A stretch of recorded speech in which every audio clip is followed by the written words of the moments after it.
Okay, we're live. So I have a sore throat and would like to talk as little as possible, but we'll bring this meeting to order. And it's a working meeting. Do we have an agenda? Oh, yes. Yeah, I've missed it. So CJ, do you want to, can you continue for me? Sure, I'll do my best. Also, Al, of course, could be vice chair. Yep. Al, if you'd like to, I will sit back and watch. Yeah, I don't have the agenda printed up in front of me, but yeah, we'll just kind of wing it today. We can. Okay, hold on just a moment. I got the agenda here. All righty. Okay, so privilege of the floor. I don't see anyone in the waiting room. Oh, thank Okay. you. I move that we close the privilege of the floor. Second. What was that, Dean? I'm sorry. I move that we close the privilege of the floor. You want to take a call on that? No, that doesn't need to be roll call. Okay. Aye. Aye, aye, aye. Okay, I guess If you're going to be voting on anything, you might want to, declare who's a voting member at this point. let's see. We have all our members. We don't need to. Yeah, there's no votes or no actions this evening. I mean, Okay. privilege of the floor is just a agenda item, so. Okay. Does Not anyone really. have anything that's not on the agenda they'd like to talk about? Okay, I guess we'll go to CJ. What's first up? Is it the solar, or what do we have up first? So up first, we've got an update on short-term rental registry monitoring and analytics project. And one of the members of that committee could give a update, or I'm happy to. Sandy, do you want to talk about that, or Deb? I'm not prepared to talk about it, no. I can talk about it a little. Go ahead. I looked at the three proposals from the agencies that were being considered. And it looks like most of them can locate the properties, find out if they're being rented, contact people who are renting short-term rental units that have not been registered. They can collect calendar information for booking days. Some of them have a module to track overcrowding, COVID, etc. The prices range from $11,000 to the simplest to $24,000 to the more complex. It looks like they could actually have, some of them provide a hotline if you want to have it. None of them talked about who would be enforcing stuff if there's a hotline. But it is a countywide sort of a thing.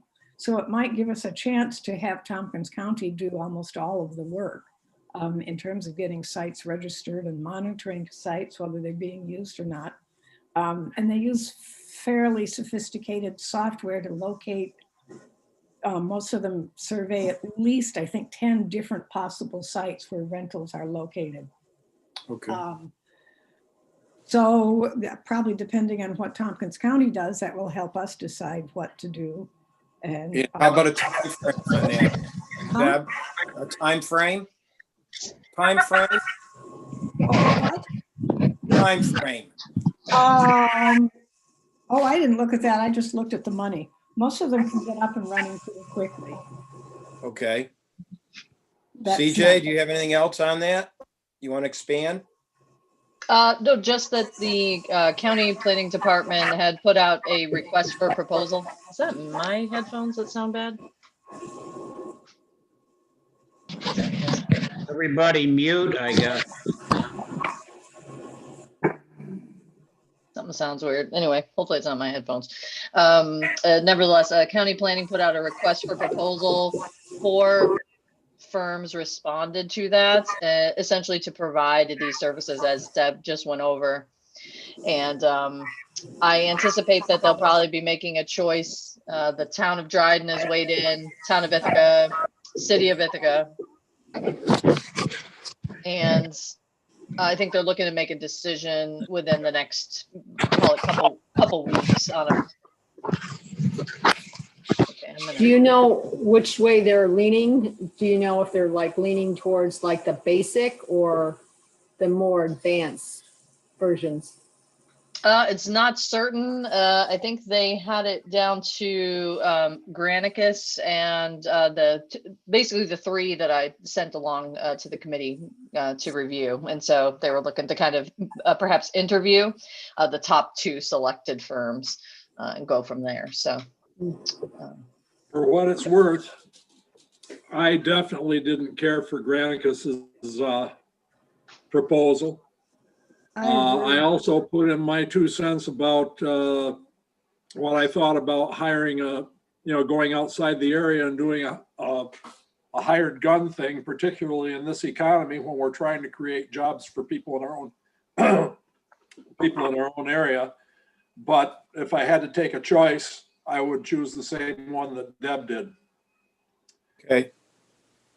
And I just a passing word to everybody for what it's worth. Sandy and Deb and I have been passing stuff back and forth. I kind of lean towards the best legislation is the simplest. And I think that we should be looking at fire safety, the building safety, and just getting the people registered. And the other question that I had asked, that I don't know if Sandy had passed on to anybody else, the county is going to take their 2%. Is there any reason the town couldn't put a room tax on it to help defray some of our costs other than the permit fees? If we go, my impression is if we go with the county, they're going to be collecting the permit fees. We aren't. Good question. For the county to collect the 2% for us, so we don't have to, try to collect it. No, I was suggesting that we collect our own 2%, just like we. I know, but that's somebody's trying to manage that. Well, I actually think otherwise that we won't get any of it. I understand. I believe that's got to be approved by the state, actually. Any of that taxation, the state has to do the approval on how much. I don't know all the extent of it. Joe, are you familiar with that at all? That's my understanding too. What I think we can do is have them have to register and get a license from the town, and we can charge them the reasonable fees for covering the licensing costs. But for a tax, we'd have to go to Albany, and I don't think Albany is going to be very useful right now. Could we do a, Albany never is very useful. could we do a permit each year and they'd pay up each year and? I think so. Yes. Yeah. Yeah, a licensing thing, like Joe said, probably. And thirdly, enforcement, if the sheriff can do it, then we can stay out of that mess too. Yeah, we don't want the town to do enforcement. No, I don't think. Yeah, You don't want to get into that. I agree, and that leans toward a county agreement anyway. Right. You got 2 sheriffs on duty. It's an awful big county, but it's somebody. Well, and I also think it's really important that people know who to contact if there are issues. I mean, that should be their first recourse. I mean, unless it's something, like gunfight next door. I think that if it was just like loud music or somebody throwing trash around or being on your property, you'd want to contact the Owner. the rental property first. Yeah. And some of these, well, at least one of these companies did have a hotline. So recording the number of complaints, if there were a consistent complaint and a reasonable number of complaints, that could also lead to a penalty of some sort. Yeah. Take the license. After Sandy's comment, I had a sudden flashback to college Oh, dear God. about neighboring properties. All Was right. Animal House all over again, huh, Larry? It's true, it's true.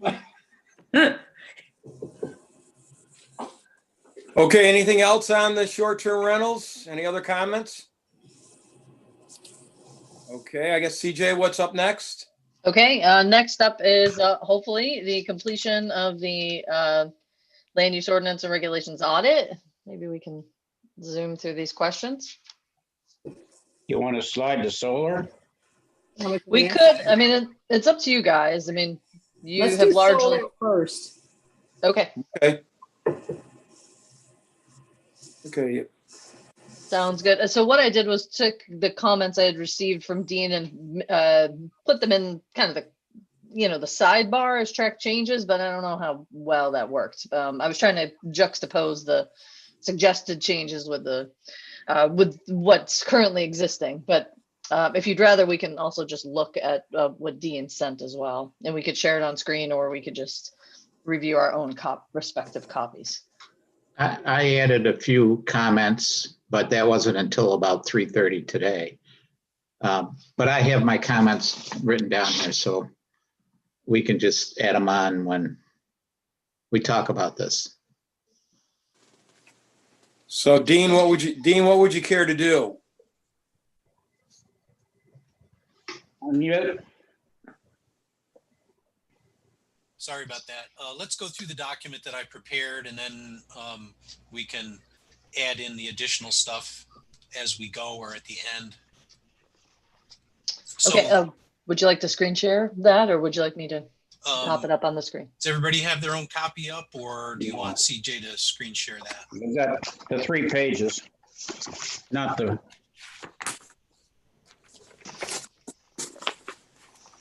Like everybody's got their copy up? Okay.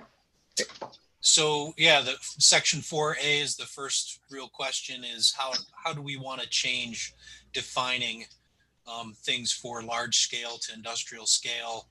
And again, I think that my comment is the simplest thing, I think, is to just keep our large scale definition as it is, and potentially either just change the name or don't change the name at all, and change the rules of the road for that condition that is large scale as opposed to the small scale,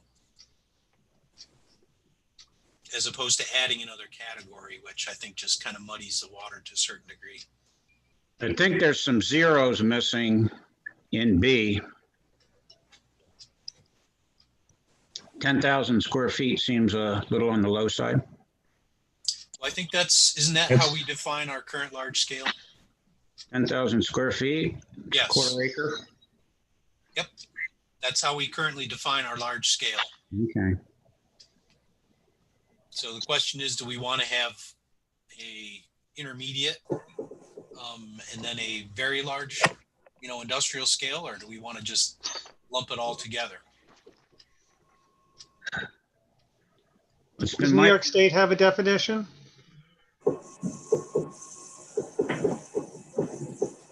I don't think so, Joe. Dean, are you familiar, or CJ? You mean like in their model law, or? Yeah. Let me take a, yeah, I think they break it down by tiers. Okay. So let me take a look here, see if I can find it.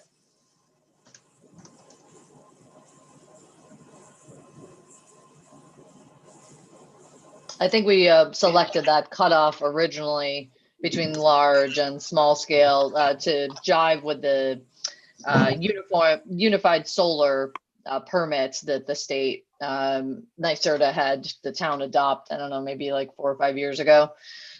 It just essentially streamlines permitting for systems under 25 kilowatts, which is pretty close to 10,000 square feet currently, anyway.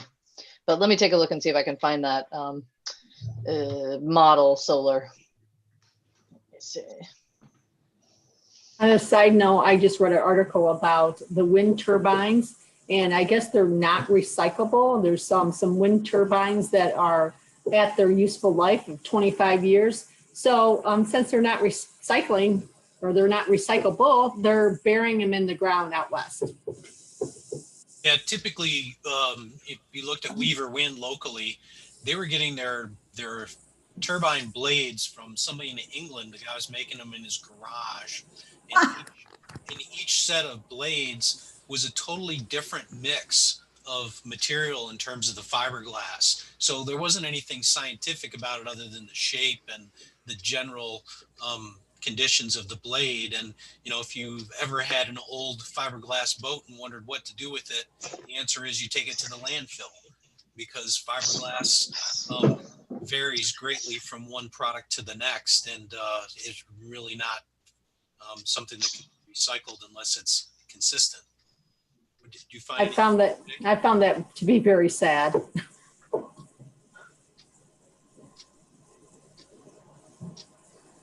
Okay, so the state breaks these down into 3 tiers, essentially. Tier 1 would be all roof mounted and building integrated systems, which they see as something that should be permitted by right. So tier 2 would be ground mounted systems under 25 megawatts, which I think they're trying to do to dovetail with the, you know, Office of Renewable Energy siting. And then tier 3 is everything that would be subject to Office of Renewable Energy siting rules. So anything equal to or above 25 megawatts? But 25 megawatts is a lot bigger than anything you could put on a 10,000 square foot quarter acre. You can put my back of the envelopes calculation showed about 190 kilowatts and a quarter of an acre. 190 kilowatt system, which is pretty small. Basically, it's 1 megawatt per 5 acres, or 5 acres per megawatt. Right. The one that we've got on Jerry Smith Road is basically a 15-acre site. When we were going over this, Larry, we were talking about 2 megawatt, Dean, or 2.5? We were trying to decide whether we were going to do 2 megawatts or 2.5 as the limit for small. I thought it was 3.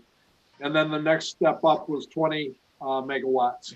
Yeah, we may have decided on 3 at the end. At one point, I remember we were talking about 2 and 2.5, which would go along with the 190 kilowatt that Tom was bringing up.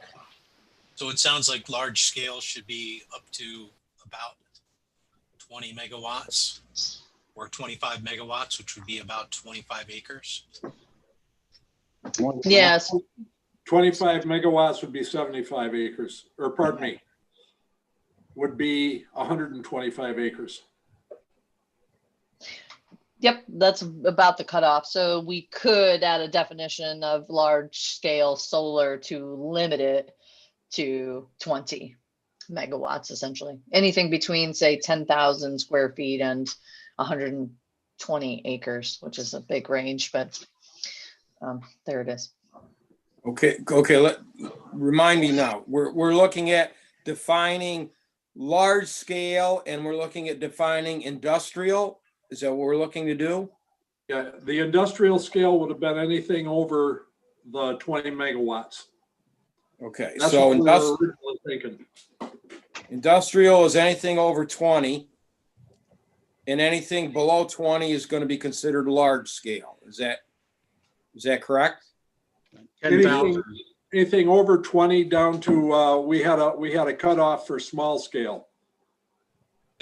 10,000 square feet. 10,000 square feet. Do we need that? I think so. I think so, because that's what we're going to actually be able to control. Whereas above 25, forget it.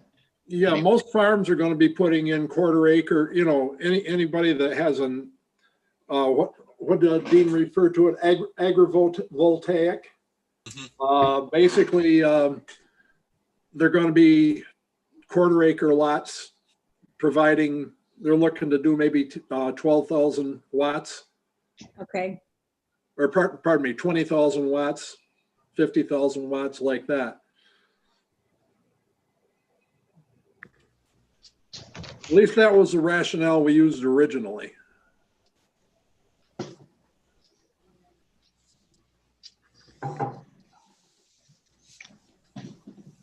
Okay, so Dean, did we So we answered answer your question question? one.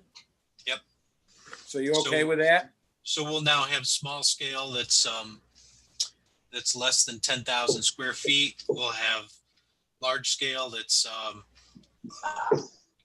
greater than 10,000 square feet, but less than 20 megawatts. And we'll have industrial that'll be greater than or equal to 20 megawatts. Do we want to have that middle category up to 25 megawatts? Because that's the cutoff for the, For the state. yeah, for the state. It's more like 20 because projects over 20, or projects between 20 and 25 can apply to Office of Okay. Renewable Energy siting if they Okay. want. Just, Yeah, Okay. I'd say up to and including 20, Dean, and then over 20 would be industrial. Okay. Okay. Okay, we've got that underway. Dean, next. So as we look at the large scale battery storage systems right now, we're saying if you look at the schedule 503, that those could be in the B1 or the B2. I don't really see that as something we necessarily want in the B1 or the B2. Right in the town center. I mean, it could be that that would be a good application for the grid in the future,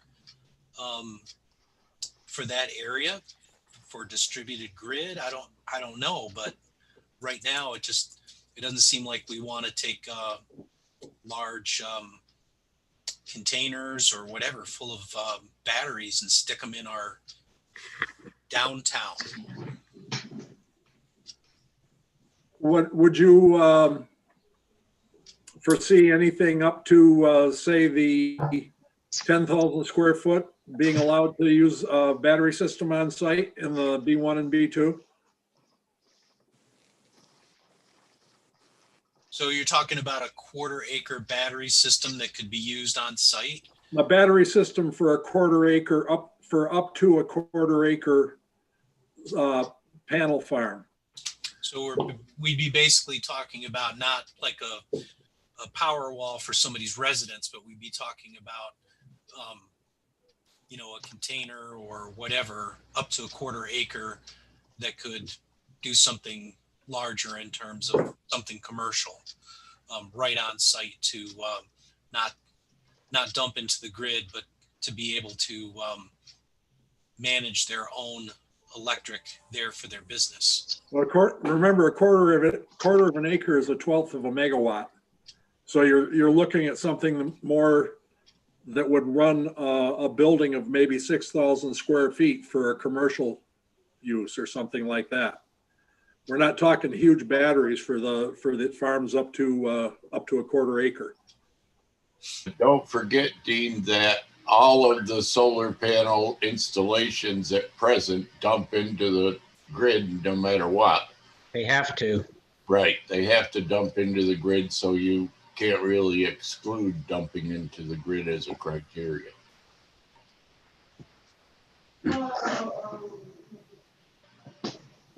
So it sounds like, Larry, that you're suggesting that we don't allow large scale, or that we do allow large scale, but only up to a certain size. Only up to 10,000 square feet, a 1/4 of an acre. Mm-hmm. and that's in B1 and B2. B1 and That's in B2. B1 and B2. And RA could be larger, Sure. or IR. Or IR. IR or RA, Everybody on board with that, or? Dean, how does that affect the battery storage, like the Tesla things that, like Lansing Market has one, Dairy One has one? Is that going to fall under this battery storage definition? Yeah, they're not those are they're not close to a battery. 1/4 of an acre. they're What not are batteries. They're not batteries anyway. They're charging stations. They're where you charge your Tesla from the grid. No, Lansing Market has a battery storage on site there now. Same with Dairy One, and there's a few other places. Okay, Yeah, I'm I not aware of that. wouldn't think it would affect Yeah, them. I'm not terms of- talking the car thing, Larry. It's a taking the energy off grid or off at night rate and Off storing peak it and hours, using it yeah. during the day. No, you're right. It's like the power wall thing. Yeah. I'm just wondering, do we need a definition between what battery storage means? Are we talking about the storage from the solar collectors? Or are we talking about taking the energy from the grid at a night rate and distributing it during the day? Could be either. I don't think we can limit that. Yeah, it would be any battery storage period, no matter where the power comes from. So do you have a size limit on the number of kilowatt hours for batteries? Well, that's what I'm saying. If somebody's taking power off the grid and putting it in a power wall for a small business, I wonder how we can limit that based on what we're doing with the renewable energy law. Well, Because it's apples and oranges as I see it. I don't know why we would want to limit an individual company battery size that they can use for operating their system. There a safety factor? Yeah, so I think there's two issues. One is, how big a battery storage is, number one, and number two, things like it's going to be next to somebody else's property too. That's another reason. I would say that that an area, rather than putting any kind of limit on how much they can fit into that area, would be more appropriate. Would we let codes do that?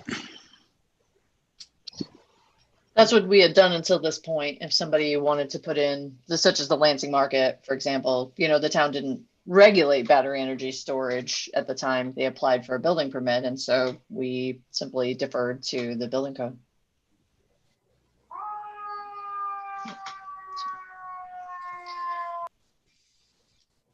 So the building code spoke to it? I think for uses like that, we could still rely on the building code. Because I think that we're dealing in that case with storage of grid power, no matter what it turns into later. But when you're storing grid power for the use of a home or for the use of a business, that's a different animal. And if it's covered in the building code, I think we're covered. So just let the building and electric code handle it. Yeah. Okay. Okay. And would we feel comfortable setting a maximum amount of storage that we would want to allow under the building code with no restrictions at all? And over that amount, we'd want to bring it before a board to look into it, to make sure we don't end up with some large battery storage things without us knowing about it? I think we do it by tying the law as far as the battery storage is concerned to power generated by renewable energy, like turbines or PV arrays. On site. In other words, the on-site, yeah. Yeah. As opposed to I buy my electricity from a solar generator someplace else. But it comes across the grid. Right. Not our deal. What I think is more important is what Dean wrote in about making sure that the developers, before the units are put online, the developers provide.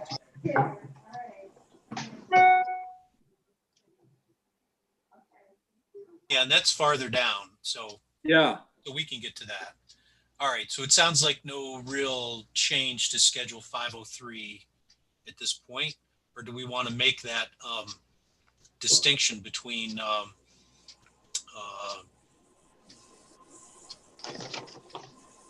I guess in B1 and B2, there's really not a lot of room for large-scale solar development anyway. So you're really saying the large-scale battery energy storage systems associated with the solar collectors is what we're dealing with, correct? Yeah. Or wind systems? Anything about the storage of energy that's generated by the renewable energy that we're Okay. talking about in the law. Right, and that's what I'm trying to say here is that the definition of battery energy storage systems is associated with renewable energies, not the grid. Okay, we're good? Yeah. Okay. The thing Sorry. is, Do we want to talk about a certain size that we want to just have notice so that we can let the fire department know that there may be this hazardous part of a building? Because these things aren't necessarily sitting out in a shed labeled batteries. They might be integrated into a building. And at some point, the fire department's going to want to know that part of the building's different. Is that done by building permit, CJ? well, that would also be included as under the section for large scale battery energy storage. We do have folks submit all the drawings. They have to submit proof that they've that the fire chief has actually received the application. So we do kind of rope them in that way. But I am wondering if I'm not sure that I'm understanding the change in the definition.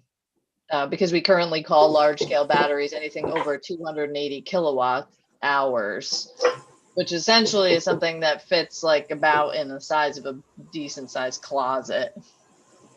So I don't know if that's really large per se, but I think if we've already got it covered, let's not reinvent the wheel. Okay. As long as emergency services are being alerted when a building permit is issued for that, I think we're covered.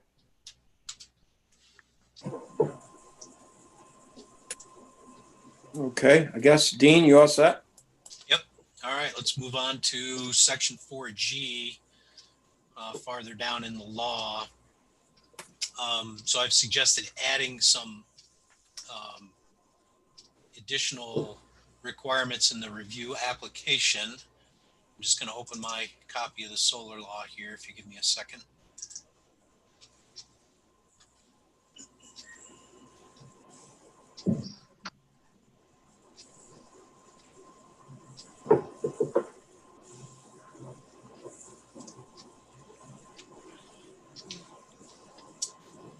So has everybody found that section in the solar law? Yeah. What's the number? It's 802.18.1. Okay, thank you. So looking at the development review application requirements. And so the first one that I looked at was kind of at the end there, item 5, change the identification of prime soils to all soil types, as opposed to having them just identify prime soils on the parcel they want to develop. Okay. Comment on that? Works. Okay. And Good. then to add to that as well, inventory and identify fauna and quantities of fauna on the site, including all invasive fauna. Okay. And you'll see lower down that what we're driving at, or what I'm driving at here, is to get an environmental person hired by whoever the developer is to really go in and look at soil types, look at what kind of things are currently on the site, and to inventory that. Excuse me, what section? 802.18. Yeah, okay, I'm there. 1. Item 5. And then to also add providing quantities and plot areas and multiple layers on the site map. So in other words, we want to have a multi-layered map where we can look at different things like the soil types that are on the plot. We can look at the invasives that are there, and they can identify the other fauna on the site. part of that is for decommissioning down the road, that we would have these things on file. Okay, I think, any other comments? Dean? When they decommission, do they have to put the invasives back? You have to Well, they have to have, put those at your house. doesn't come in here, but at some point, I sent CJ the mitigation plan and the potential pilot stuff, but that's not fitting in here in this part, but. Right, I've got that in down lower, so we'll get to that. Item 12, add a decommissioning plan, including recycling all PV panels. I heard from somebody the other day, and I can't remember whether it was from Tom or somebody, that there are three states currently that have recycling plants set up for solar PV. So we should require it. We don't want them burying it out in Larry's backyard. That's right.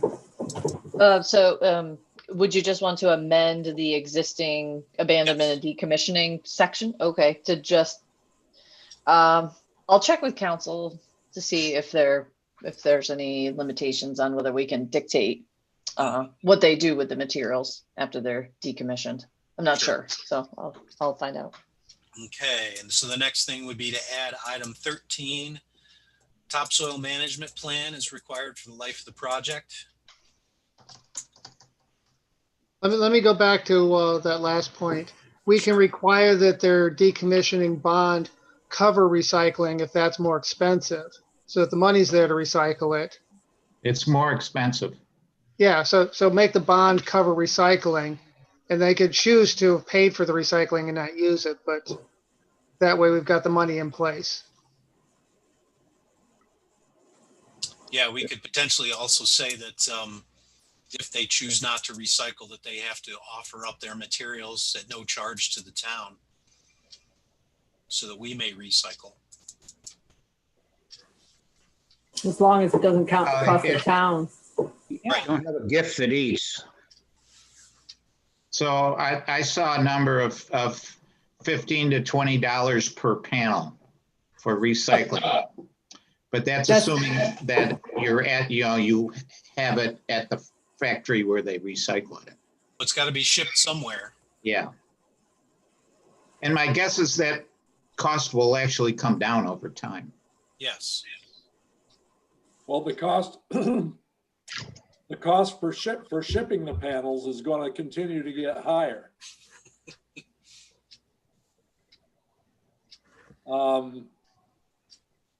Notwithstanding the whole fuel cost thing, but there are going to be more restrictions on areas wanting this type of waste shipped through their town. Let's be realistic. We see it with regular garbage. You think it's not going to happen with recycled solar panels? Sure. All right. So can I ask just a quick go question? The topsoil management plan, would this be in addition to, do you see this as a separate section, or do you see it as part of the, it's addressed somewhat in 802.18.7. So all topsoil will be stockpiled immediately adjacent to the area, shall be used for restoration on that particular site. No topsoil shall be removed from the site. The site plan shall clearly designate topsoil stockpile areas in the field. Is the intention to add that as kind of like another, like a planning submittal, almost like an exhibit? yeah, anything that Yeah, we it could can, definitely be a required submittal. yeah, anything that we can do to bolster that and to make them, it's kind of like the no blue M&Ms. If you didn't read the contract and the blue M&Ms show up, then we got a problem. So Okay. Who's the diva here? yeah, that's right. So Okay. you've got to formally put out a plan that you understand what our requirements are and how you're going to meet them. And I think that's important because again, we're talking about potential prime farmland here that's going to be have roads put in and whatnot. Any other comments on that? Well, I definitely like your additions to the management or soil management about decompacting areas that are in construction or travel areas. I think that that's essential. That's in a nice damn piece, but I don't know how, we might as well have it in our own too.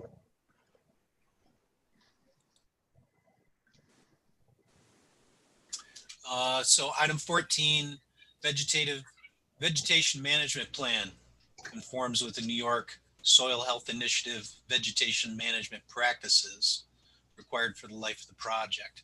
I haven't read through that.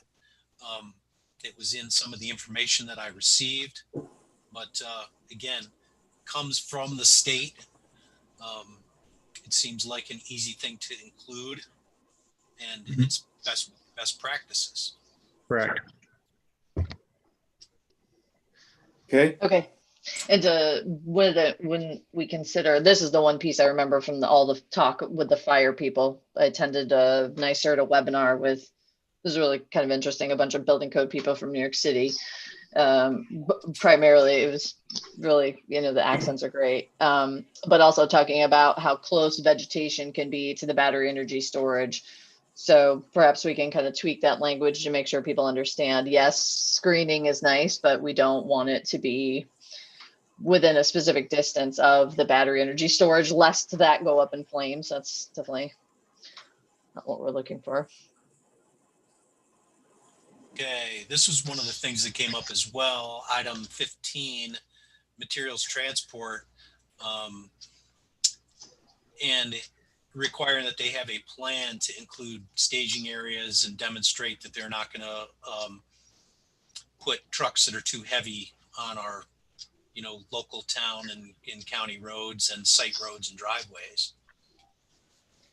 Do you see, can I ask, this was one of my questions that I did have as kind of as a follow-up about other local laws that need to be amended, like stormwater, wetlands, flood damage prevention, but also road use. Do you see anything in the road use local law that may need to be updated? Or are you just looking maybe to cross-reference the road use local law here? I haven't really looked at the local law in that area. This is just something that came up in planning for solar. Well, here's a question. The local law about excessive loading on local municipal highways stands no matter what. Any construction process has to keep their loading within the required limits. Otherwise, they can be ticketed. So this would add the requirement for a plan. Just like a haul route management. I see. I figured that would probably be addressed by the road use local law, but separate from this. But I think perhaps it would help to have that cross-reference and indicate staging areas like you're mentioning. Yeah, it doesn't hurt to have it in there. Sure. Okay. All right. So next section, 802.18.2, adding some review processes and requirements. So the first one, item 4, would be a qualified environmental manager, and it would have to figure out what that is. I put a couple calls into Co-op Extension and didn't hear back from them. But this was one of the things in one of the webinars that I listened to, required for duration of the project from pre-application consultation through site restoration and a 2-year remediation period after restoration. So basically they have to provide a environmental management professional to kind of steward the land and vegetation and all that through the project lifetime.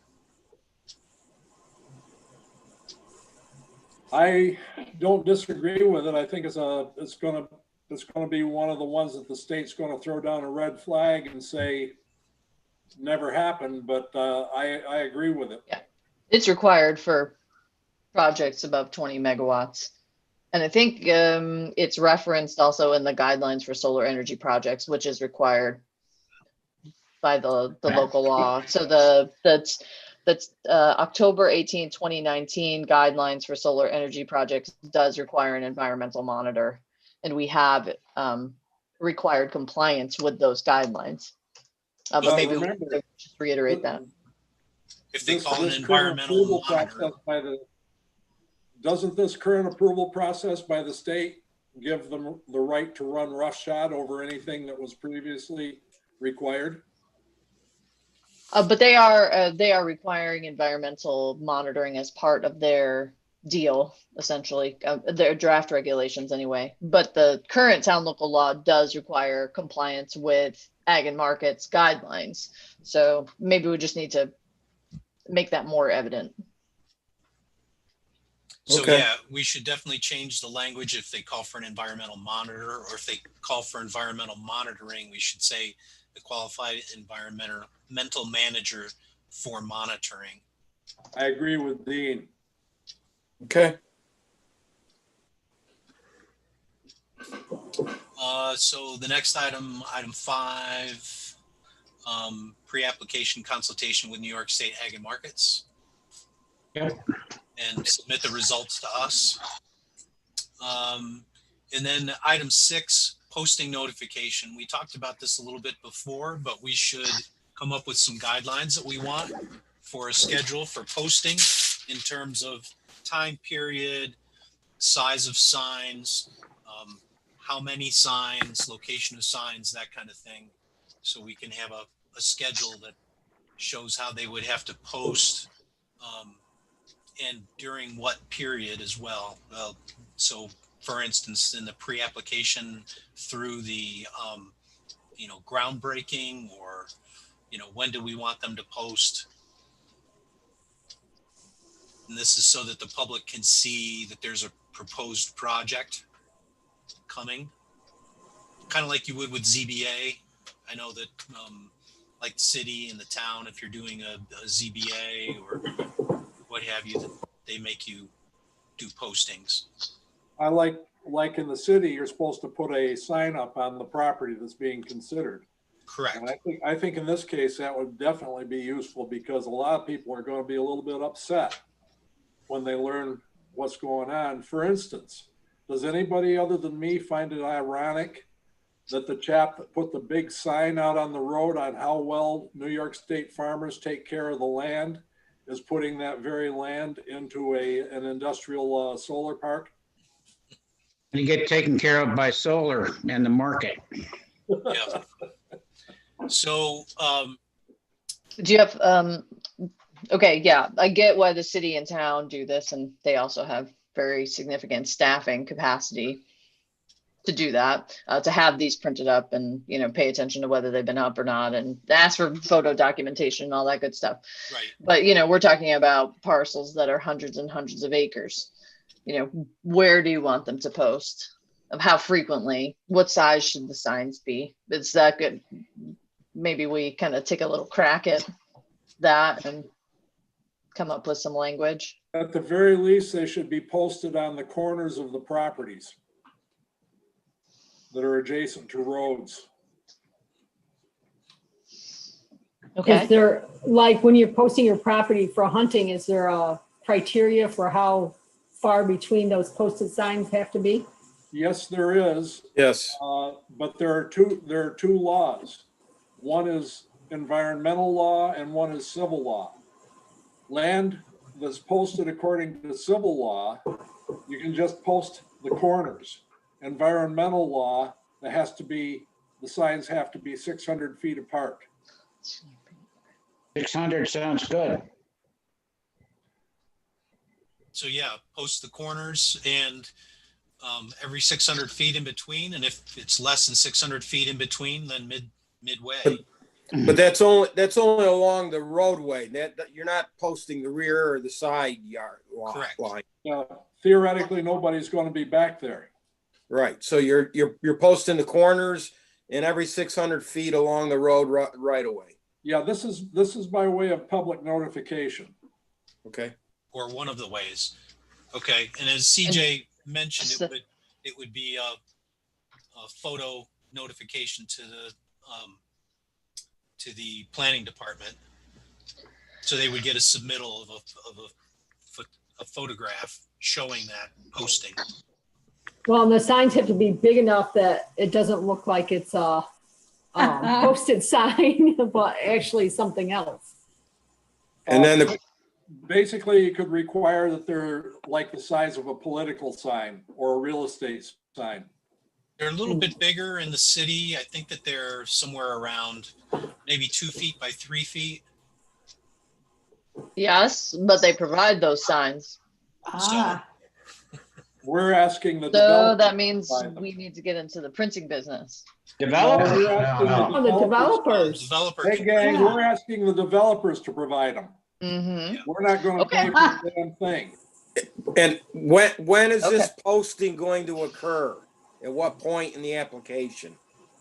When the application is submitted. Exactly. Okay. I would think at the pre-application Yeah. phase, as soon as they come to the planning department or the town at all with any inkling that they want to, well, we call for some pre-application consultations. So at that point, before they could do those consultations, I would think we'd want it posted. I would suggest something like 30 days before a public hearing or something like that, so that there's a time period that sticks in too, so you don't have them up for 10 days because they got their application in on, just the right timing type thing. Well, I don't know how this stuff works in the real world. But basically, they have an option time. So if they're going to come in, they very well may not even own the land until their project gets approved. So Well, I'm just saying, if you're going to put the sign on, landowners, they better get their permission ahead of time. that's Well, up to them. If the landowners want to take advantage of the opportunity to use their land, they want to be able to let the people do that. I'm just saying they need to have that part of their program. We do actually ask for evidence of site control if somebody's applying on behalf of someone else. Sometimes you'll notice that in the materials. The one thing that concerns me about this is that we're telling people exactly what to put on a sign that could be regulation of speech. So that's another thing for me to ask council about.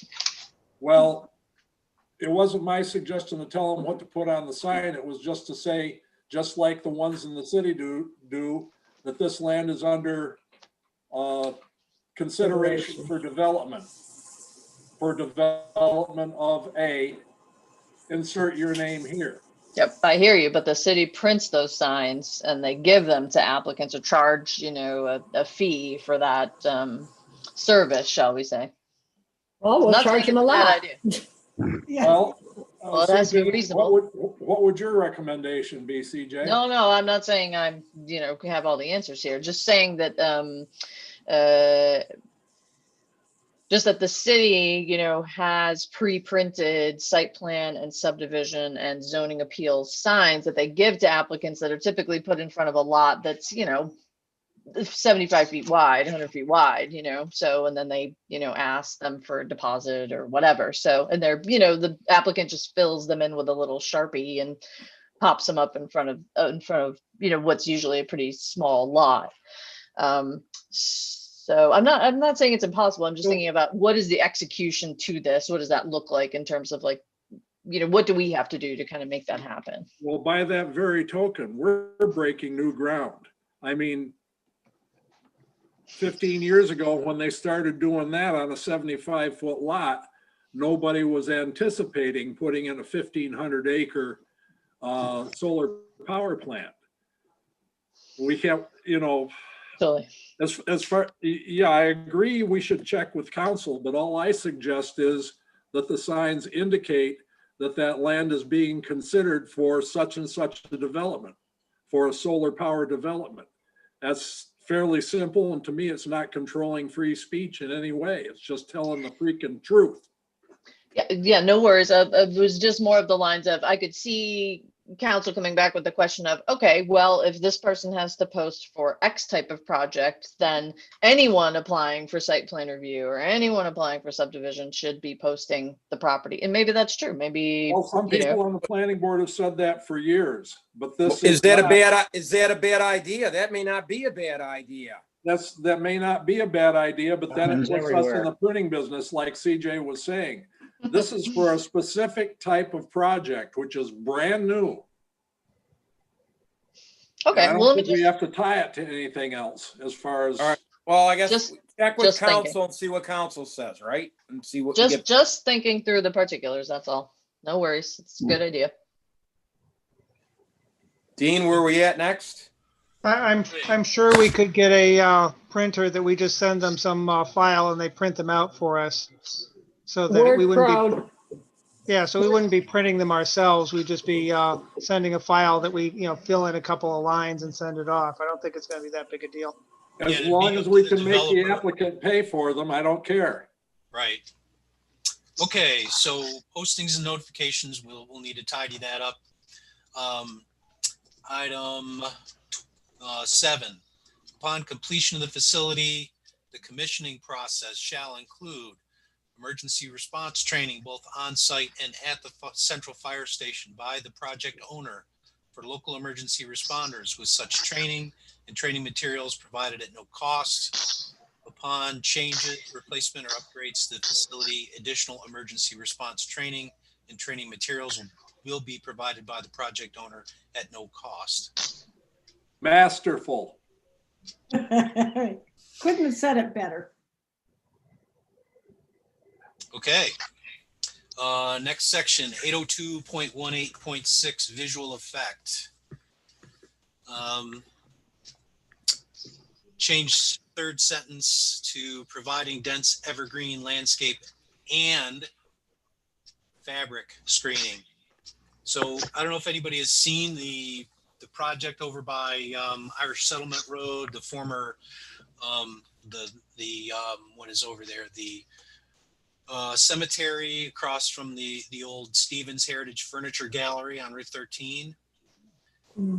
I sent a couple photos out to the people on the committee, but basically they have, looks like about a 7-foot high fence there, and they have a dark green fabric screen on the entire thing. I was amazed. Is that Dean, is that in addition to evergreens or? Correct. And so of course Wow. they did the typical, which is it looked like about maybe 50 feet apart. They had these little Charlie Brown Christmas trees that were about, 2.5 feet tall and looked like they were ready to die. White pines, and those things are going to take years, which we'll get into vegetative screening here down the list, but to provide that fabric screen on any side that faces either a street or visible from any residences would be an instant impact as far as screening goes. And then what they plant can take some time to grow up. But, plantings are, no matter what size they are, they're just not going to be 100% on day one. So you've got a trade-off with plantings when you get into that. If you put them in at 6 feet, they're going to grow out in 20 years and they'll be starting to die on that end. So, yeah, and the fabric screening, I'm sure, has got some kind of a lifetime to it as well. but it can be changed. I mean, I presume it's like, well, what we should have with our berms and stuff, that they have to be maintained. Right. Didn't happen up here, but we can hope. I keep trying to say we got to change that. Change it. Get in the bucket. So then the next sentence, or is there any other comments? I got a quick question. Sure.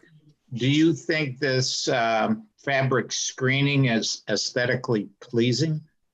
No. Really? I No. thought it was more aesthetically pleasing than looking at an open wire fence and seeing the panels. Yeah. Dean, what about a height on the screening? Do you want to put in a 6 foot or 8 foot or 4 foot? Our law already says 8 feet. But For the- we don't talk about the fabric though. Is that Right. So we That's- add fabric.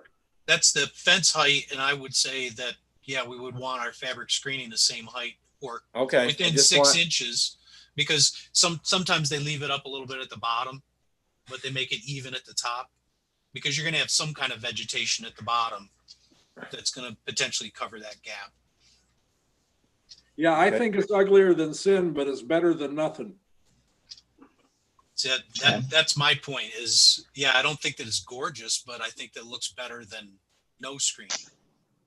So, so we said cloth fences should be avoided. Do we want to remove that? Mm-hmm. Okay, because I remember this conversation about barbed wire and all that. So we had that list of, so chain link, barbed razor, concertina wire, electrically charged wire, etc. Tarped and cloth fences and accessory parts should be avoided. So, Well, I kind of have a question about why are we saying no chain link? Because that's the most efficient and effective type of fence for this type of project. I think that you're Maybe seeing another type of fence the that's going to keep larger, people out without hurting them.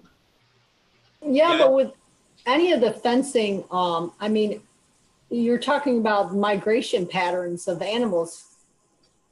well, I that mean, we get I'm into just that putting with the setbacks, I think, in allowing corridors. But in terms of the fencing, again, if you look at the one on Turkey Hill Road and this one over in Cortland or on Route 13 in Dryden there, I think that it was a woven wire fence that was probably 6 or 8 inch, square openings in the fence. Really? So it was pretty big. It's more to stop something like a human or large livestock from getting through, as opposed to chain link, which is really, pretty small. I'll have to go look at it. I haven't seen it. Well, the problem with a mesh that large is it's a lot easier for people to climb than the chain link. Yeah. And that's why I was saying about the chain link, it's about the only type of fence that you can put up to stop people without actually hurting them, like razor wire. Well, if somebody wants to get in, they'll get in, right? I think so. If we're not going to put razor wire on the top, then, if it's only a 7 or 8 foot fence, Larry, you get down on your hands and knees and I'll stand on your back and jump up over the top we go. Yep. Well, it is I farmland, and farmland always has electric fence, so.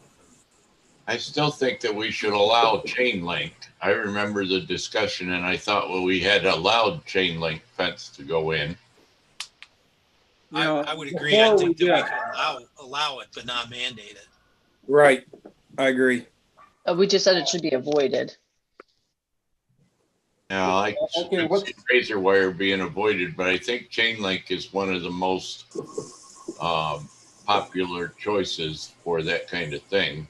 Well, let's There's lots of ways explore you that. green it.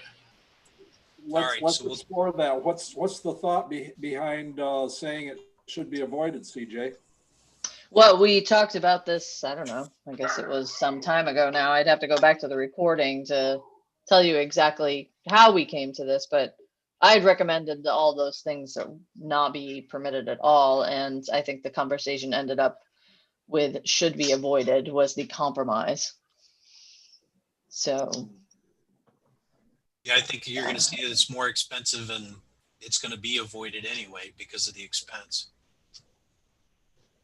Okay, so in any event, though, I think what seems to be being asked for is actually just to illustrate what the different spacing, planting sizes, and whatever screening, whatever visual effect they're looking to demonstrate, that actually just be provided in the submittals.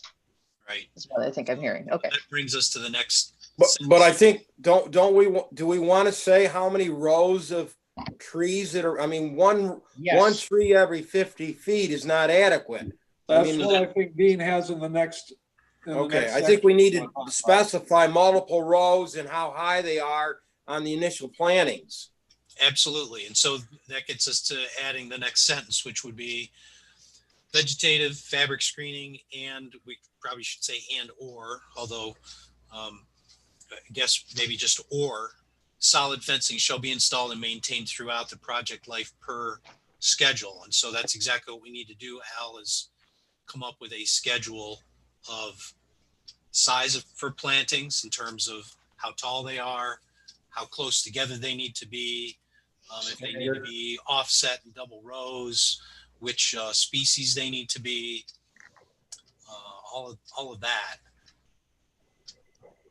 Looking like what is the white spruce is like overall choice because of how it does in our area, plus the different soils, and it's tends to be a fast grower, does well in wet conditions and clay soils. And I think on East Shore Circle, East Shore Drive, they've got some new plantings up. I think it's a 3-row planting. Does anybody notice that? Right on the back of the road? By the rink? Is that what you're talking about? Yeah, in that area. yeah, I mean, Yeah. that to me, that's an ideal screening, initial screening. I think it's 3 rows. They've got to be 8 feet high, 8 feet high. I mean, that's an example of what I think we would like to see. Also, like it. would we consider a mix of deciduous and conifer? For instance, if you're looking for something that provides screen and grows fast, something like Lombardy poplar is a pretty good solution. And with a 30-year overall lifespan, we're looking at a 30-year lifespan on the solar project. Okay. You might shade the collectors with a Lombardy poplar. They grow pretty tall. yeah, Well, pretty fragile. they are, but it would depend on the setback from the fence. Yeah. I like the spruce idea, and you can kick some of those in for fun, but not exclusively. I've got them, and they're a pain in the neck.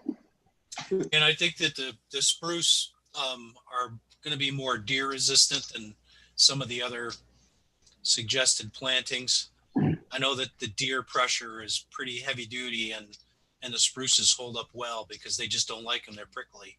Yep. Right. So I think that we can put a schedule together and get that, submit that to the board, and for all of these different schedules, and we can all look them over, and then when we convene next, kind of go through the schedules. And then also to add, provide a planting, fabric screening, and solid fence schedule with allowed plantings, planting spacing, planting sizes, and fabric screening colors and sizes. So we don't just turn them loose and say, here's what you can use. We want them to actually provide us with a plan instead of that, sheet that we always get that shows how they're going to plant, but we never get a sheet telling us what or where they're going to plant or sizes. Dean, Yes. where you're allowing a solid fence, it seemed to me that you did have a specific list of materials that would be allowed and materials that wouldn't be allowed for solid fencing. I think we're limiting it to wood. I seem to remember that you didn't want to see corrugated metal or perforated metal or any of the other things that you sometimes see. Right. Yeah, and of course, a solid wood fence would have to be kept up. Yes. And that solid wood fence would be in addition to the wire fence. Yes. So you'd have to provide both. It would be in lieu of the plantings, but in addition to the wire fence. Right.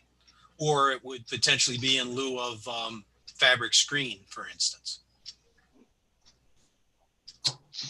And then fifth sentence, because driving up Turkey Hill Road at sunset is a huge glare, which I had not anticipated when we talked about this, because I thought geez, solar panels, they want to suck sunlight.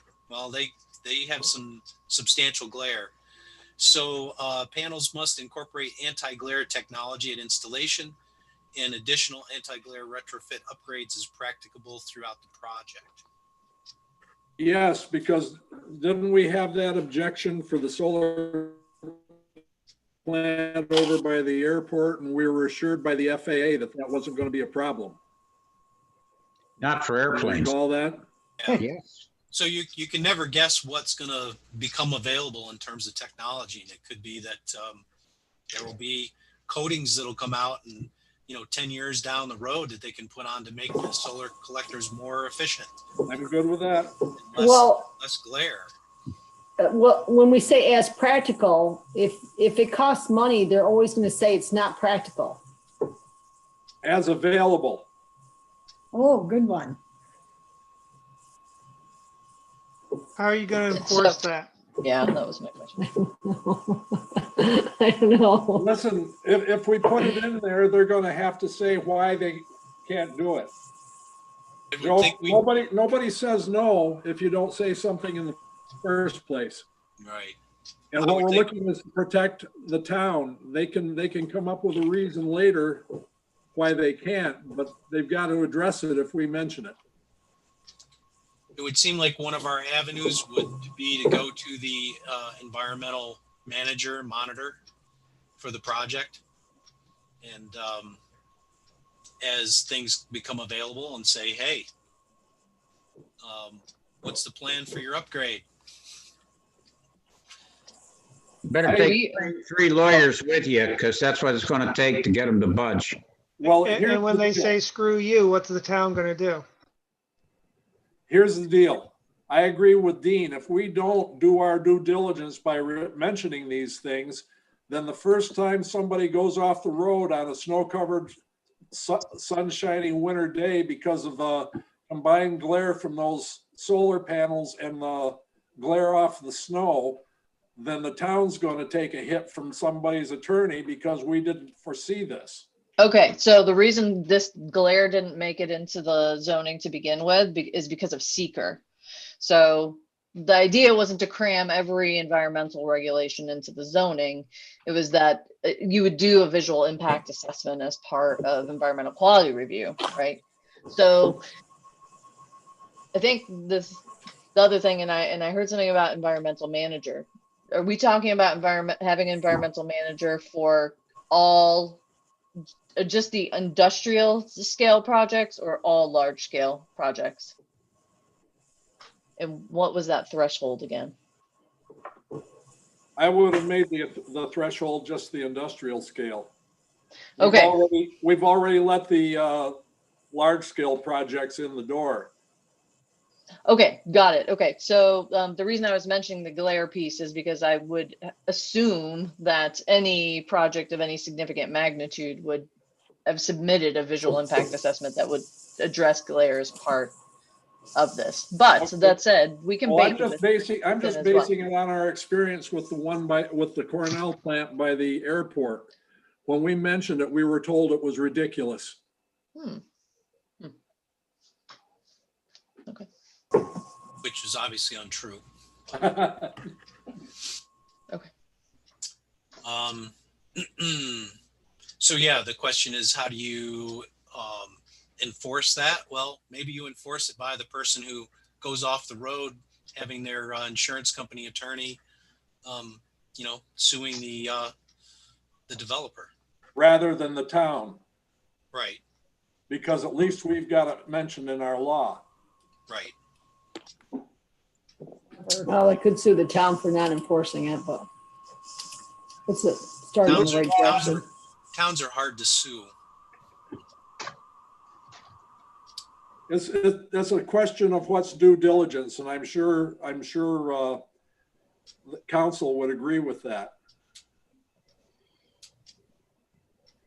All right, well, let's move on to soils, 802.18.7. So this was one of the first things that, Mike Sigler brought up, is rather than saying they may seed up to 20% of the total surface area with pollinators, that we basically change it and say they shall be required to seed 20% or more of the total surface area. I like it. And not all those, not all, yeah, they're not all the pollinators. I guess pollinators vary a lot. It's not necessarily shrubbery or flowers. You know, it can be grasses and what A have you. lot of perennial grasses are pollinators. For a while. The other issue is you're going to ban sheep, because that's going to be a different seed mix. Okay, well, here's the deal. Penn State addressed that on that seminar that I was there too. And, you know, they said that the developers that they were dealing with totally eschewed the idea of sheep. And as a matter of fact, any kind of agricultural co-use of the area within their plant. Well, I know that's, you know, it's a big deal in different places. There's a fellow that's doing it right up here. And I don't really care, but I'm just saying, just realize that's a deal, and pollinators are fine by me. Well, I agreed with you before. I think the sheep are a good idea, but I was just throwing up what I learned from Penn State. Yeah, And well, apparently they've kind of run that way throughout their whole state, although they don't seem to take the whole thing anywhere as near as seriously as we do up here. So it could be that what we want to do there is, you know, leave an out and say, unless they have an agrivoltaic plan that would supersede that. So agrivoltaic plan being, hey, we're going to bring in sheep, or we're going to put in tomatoes, or whatever it is. Well, you know, sheep and pollinators seem to coexist in the real world too, don't they, Lynn? that's true. That's true. Your clovers and such. Yeah. All right, well then let's leave that. The fifth sentence about soils would just change on the construction drawings to "and per the topsoil management plan," so it kind of just ties that together. Mhm. And in the sixth sentence, I would take out "where practicable," so that it's just required. Right. And then add at the end there, projects on prime soils or soils of statewide importance are eligible for reduced pilot. I guess I spelled pilot wrong. Agreements shown in the accompanying schedule based upon mitigation factors of agrivoltaic uses or an offset of improving currently farmed lesser agricultural soils within 5 miles. Only projects on lesser soils are eligible for a full pilot. I love that idea. I mean, you got snowball's chance in hell of ever selling it to the state, but I love the idea. There's movement a lot of places for it, so who knows? So what we're trying to encourage is use the lesser soils first, right? Mm-hmm. So again, that would be something where we would do a suggested schedule and then send it to the board, and y'all can look at it, see what you think. So what do you mean by reduced pilot? So instead of 100%, Oh, They have to pay the full pilot. I mean, Yeah, we got so- to make that clear, but yeah. so instead of 100% of whatever the pilot would allow, it would be 50% if you're going on statewide importance, and 25% or 30% if you're going on prime soils or whatever, so that there's a In other words, if you're Okay. building on prime soils, okay, the I get it developer now. would not get No gifts. assessed taxes. all right. And so down to fencing. And everybody froze. Yeah. 802.18.8. change the first sentence, shall be permitted for the purpose of screening or enclosing solar energy facilities in addition to vegetative screening per the schedule. And change the last sentence again, as we said, from should be avoided to are not allowed. So that razor wire and concertina wire or whatever, barbed wire at the top is not allowed, as opposed to should be. What about the chain link though? We already said that we would take the chain link out. Okay, okay, And make that an acceptable use. okay. Okay, but also cloth fences perhaps would be okay. Well, again, cloth would have to be over a wire fence. As per Stevenson's furniture. Yep. Okay, so we remove the words chain link and cloth fences from that last sentence in the fencing section. Yes. Well, and then you're gonna have to add something in that cloth fences are only allowed over the wire fences. They're not allowed all by themselves. Right. Yeah, that lasts about a week, a cloth fence, heard it here. Yeah. Okay, I'm sure there's a specific type of UV resistant cloth that's used. Maybe we should look into that and see if there's this particular type we should specify. Like find out what they use. Oh yeah, yeah, and I didn't talk to the folks in Dryden, but I plan to do so. We might also be able to find from LC Smith or Rupp Yeah, what they sell for it. Right.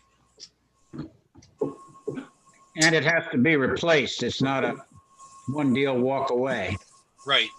Trees have to be replaced when they die. Yeah. I see that fencing lasting no more than 3 years. Yeah, it's going to get beat up by the wind pretty good, as well as the sun. So, and the moisture.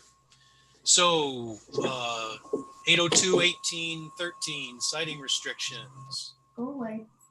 Go away.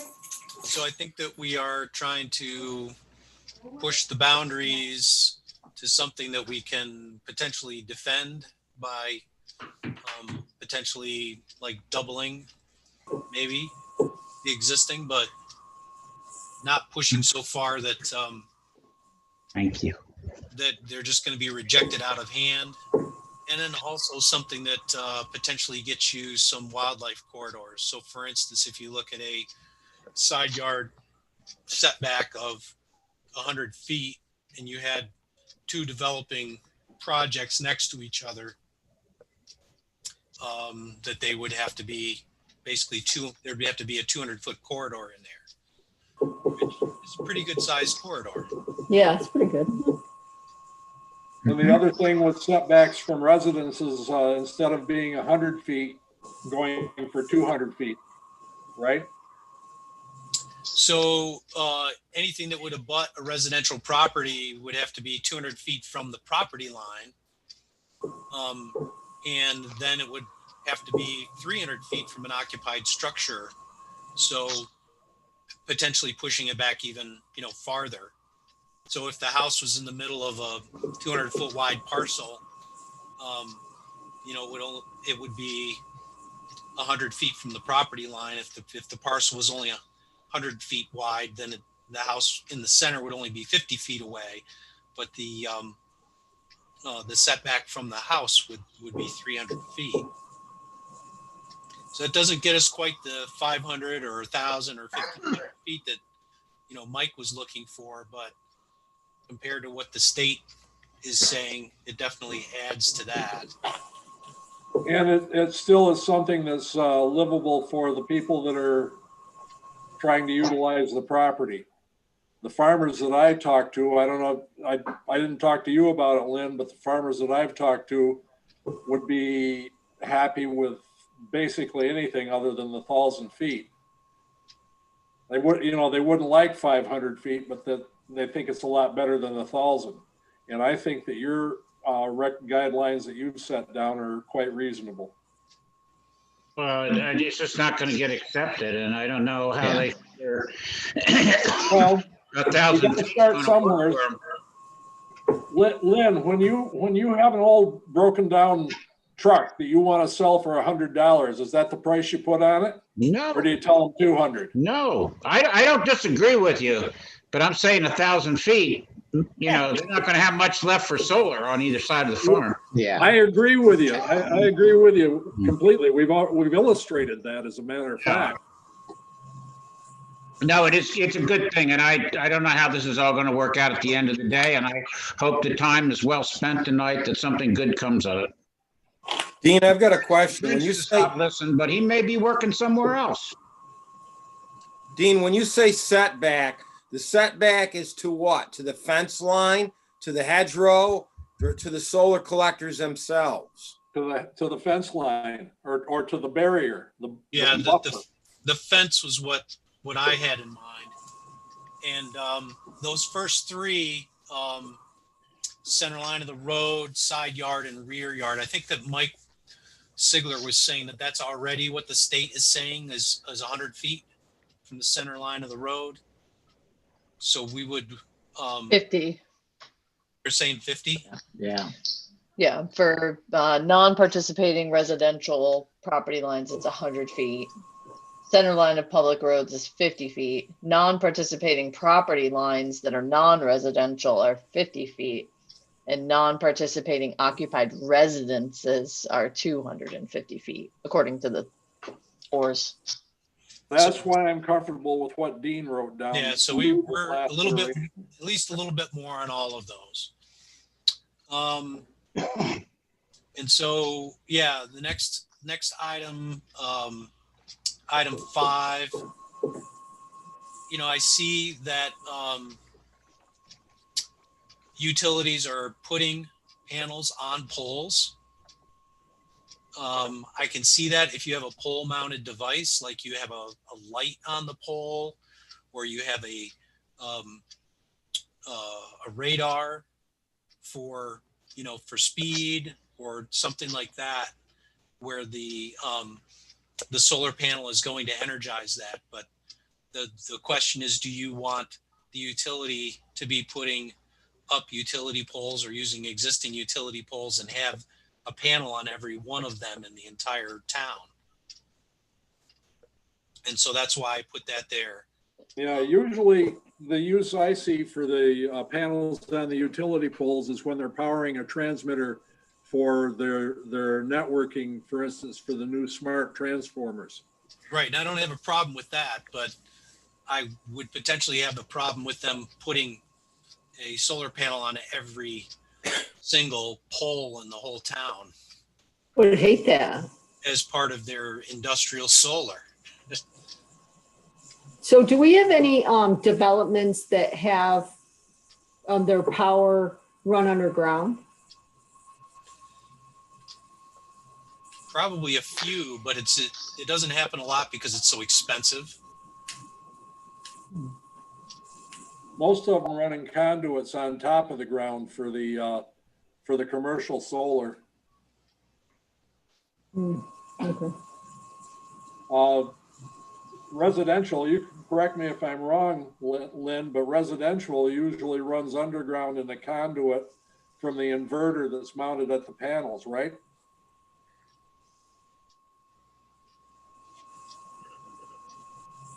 You're muted. You're talking. There we go.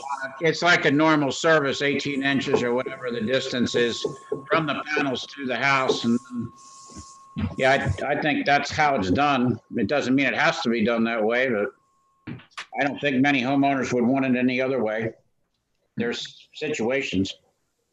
Yeah, whereas the commercial units, they talked about running them under the ground when we were talking about commissioning and decommissioning with the one on Jerry Smith Road, but I don't know whether they actually have done that. I would I would posit that they're gonna run it under the panels as much as they can, and then when they need to come up to their nexus of either battery or inverter, would, then go ahead and have it underground to get there from the actual panel. This sounds logical. We have asked in section 802.18.9 that practicable efforts as determined by this board shall be made to place all utility connections underground, depending on soil conditions, topography, etc., and any requirements of the utility. So assume that you still want that to stay? Yes. Makes sense. Yeah, let's not add poles. Yeah, and again, if you've seen the Stevens Road, Turkey Hill Road, Ellis Hollow, that whole conglomeration of development, they put in quite a few new poles all the way over along Ellis Hollow, especially all the way over to East Hill Plaza, just along the street. But at each of the kind of 3 or 4 different spots, because there were 3 or 4 kind of distinct areas where the power came out of those solar fields. They had basically a pole farm in each of them. I mean, anywhere from a dozen to like 24 poles. So it starts to look pretty bad. They could grow hops. Yeah, I was going to say, exactly. maybe we could get them to grow hops. Good idea, Deb.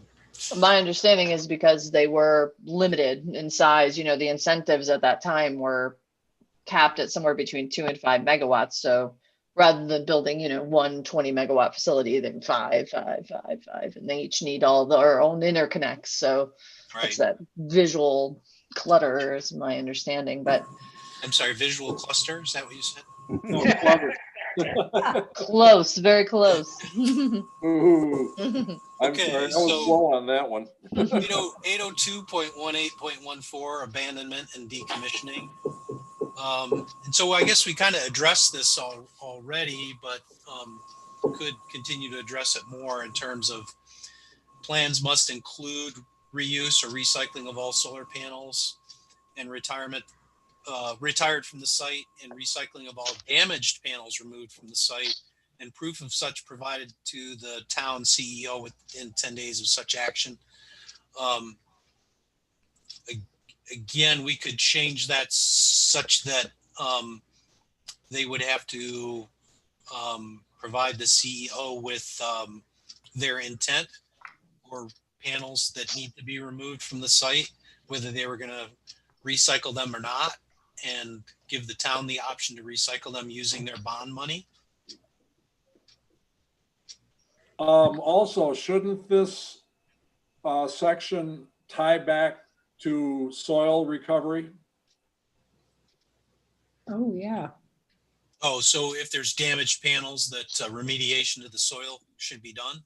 That and the fact that because this all happens during abandonment and decommissioning, the items that you've discussed about decompacting soil, salvaging the topsoil, reconditioning the farmland, shouldn't that be tied back to this one?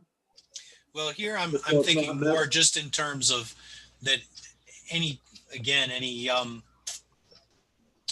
decommissioning plans should require that there be some notification of intent to recycle or not. And that would include not just decommissioning, but also any panels that come off the site for any reason. No, I wasn't talking about the panels. I was talking about adding a sentence to this saying, in addition, soil recovery mentioned under section, I believe it was what, 502? Must be a part of any decommissioning and or must be a part of any decommissioning plan. 2.18.14. Okay, yeah, I can incorporate that. Well, that's already covered, isn't it? Yeah, but it should be tied to this one. Yeah. Okay. Well, I'm thinking especially, again, not necessarily at the end of the life, but things are going to happen. Like you said, Larry, people are going to be hunting. There's going to be bullets going through these things, or there's going to be a tree is going to come down and whack one of these things, right? Something like that. Somebody's going to drive their car straight instead of going around the curve, and they're going to go through the panels. And so. Okay, then wouldn't that be repair and maintenance rather than abandonment and decommissioning? Well, I've also got in there any, damaged. Yeah, okay. Repair, maintenance. Okay, Well, we just don't want them to use all their decommissioning money on maintaining the Well, property. they would have to, any monies that they would use, they would have to replace. Okay. And then sentence 6 to add would be all easements for transmission lines and connectors will expire when the facility is abandoned or decommissioned, because they're really only there for the facility. So if the facility goes away, those easements should go away as well. So that's something, CJ, you would probably have to talk to council about. Yeah, I don't think we can dictate what happens in easements. That's between property owners. But I'd be curious as to, and I don't know if anybody else is, but I'm certainly curious as to what council would say about that. Mhm. Easements don't have to be a permanent thing. when a use goes Right. away, the easement usually goes away too. But I agree, we have to see what council has to say about that. So the next section here, 802.20.2. The third item was mislabeled in the law. It shows as I instead of I. Yeah, So that should be corrected. Add item 4, postings and notifications are required per the schedule. Again, we have to come up with the schedule. Add item 5, upon completion of the facility, commissioning process shall include, and again, what was said before in terms of emergency response training provided by the owner at no cost.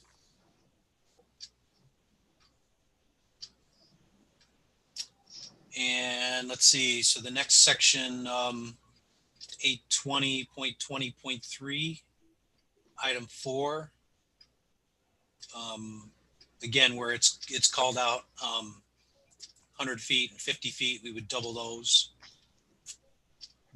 And again, especially important at stream corridors, because that's where we're going to see wildlife too, right? Yeah. Mhm. Yeah. Let's see, 802.20.8, add sentence 2, all batteries removed from the site. Again, this is another recycle, proof of recycling. And we should integrate that with their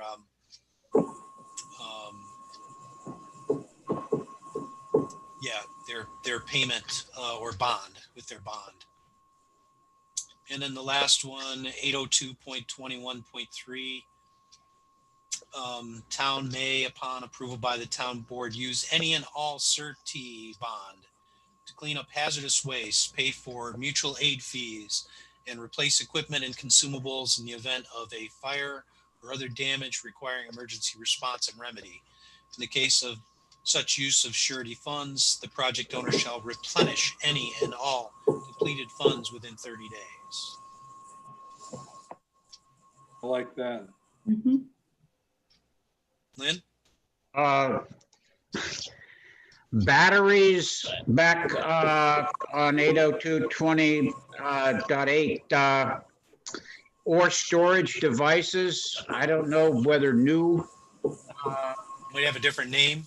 hydrogen, whatever. Right, It's going to be the new hydrogen economy, and I don't know if they can do something with that or some other device. Fuel cells. Well, that's what I'm saying. Yeah, but can So you we drive those backwards? Right, so we could say batteries or other storage devices. Yeah. Just You're more cover our likely to see- bases for the future. You're more likely to see capacitors than fuel cells. But Well, yeah, whatever devices, yeah, batteries or other storage devices. right. Okay, so other than tidying up schedules and some of this language, what did I leave out? At 802.18.3, the height, we have 18 feet and I think ours is 20 feet. Is that right, CJ? I don't remember what their height is off the top of my head. Hold on. I thought it was 20 feet. So should we have the same? Yeah, yeah, it's 20 maximum height shall not exceed 20 feet. And I feel like there was a rationale for 18. I'm trying to remember what it was. Wasn't it comparing it to other buildings? I'm trying to remember.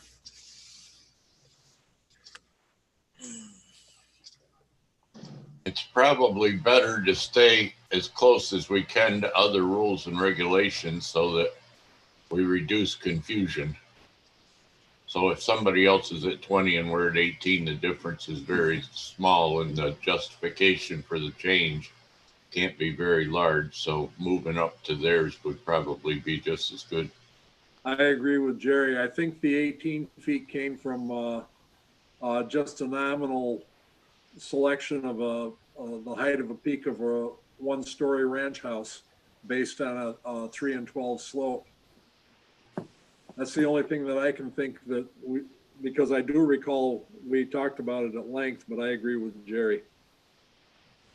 I think the Yeah, more no, by that the rules way. like this are consistent for all developments, the more likely New York State's going to accept them as well.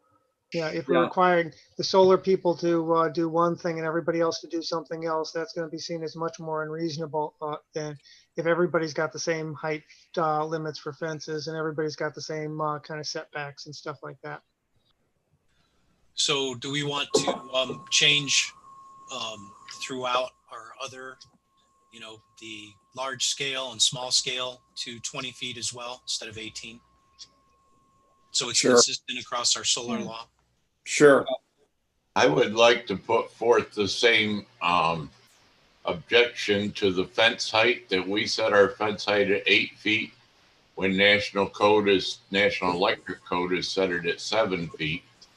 That I think that it would just be better. The extra foot doesn't mean much to us, but it'd be better to maintain consistency across the codes. So we did that to be consistent with our tower law. Yeah, It we requires did. an 8-foot fence. And Jerry was happy with the 8-foot fence for the tower law. No, I wasn't. I brought up this objection then, but we slid right by it. But it's also So they worked. recommend, It Is also the height works on the with, state, CJ? The fence height? Huh? On the state, I the fence don't height? recall. they recommend 8-foot fences to keep deer out. That's what I thought. That's what we based ours on. But if other codes are at 7 feet, then I'm just saying that National Electric Codes are at 7 feet and we're not going to be able to change them. It'd be nice to maintain.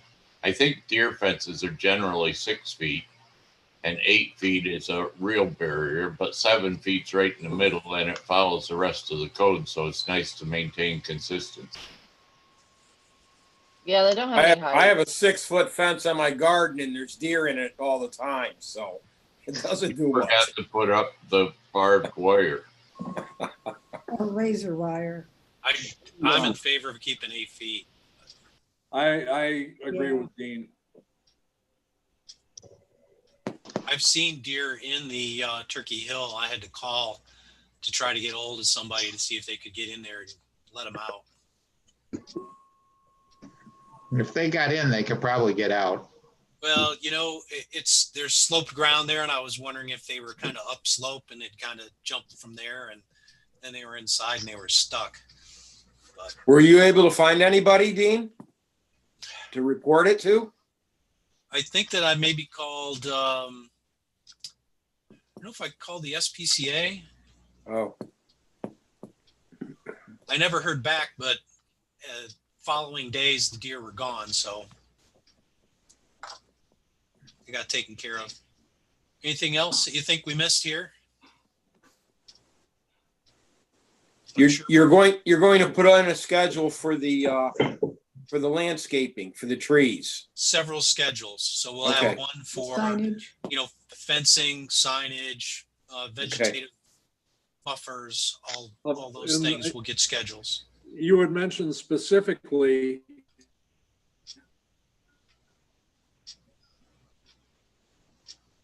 Oh, he's frozen. different schedules when the buffer. I'm sorry, you're frozen up there, Larry. Can you repeat that? Different schedules for what? You mentioned specifically more stringent schedules for buffers in residential areas. Right. So I envision that if you've got a 125 acre parcel and you've got two sides that are not visible from the roadway or from neighboring residences, that they would have to have minimal screening. Right. Whereas along the roadside and the sides that face, residential structures, they're going to have to totally screen those. So hardship, somebody buys a lot and it's not screened, then you're saying it's their problem. That's the way that zoning usually works. Yeah. Okay. You go in with your eyes wide open, and if you don't, it's your own fault. Buyer beware. Seller takes the hit.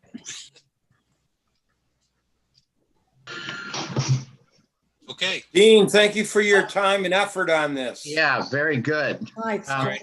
I'll Good. tidy it up and get it to CJ, and I'll submit schedules around to the people in the committee, and we'll go over them and then get it to the board to look over.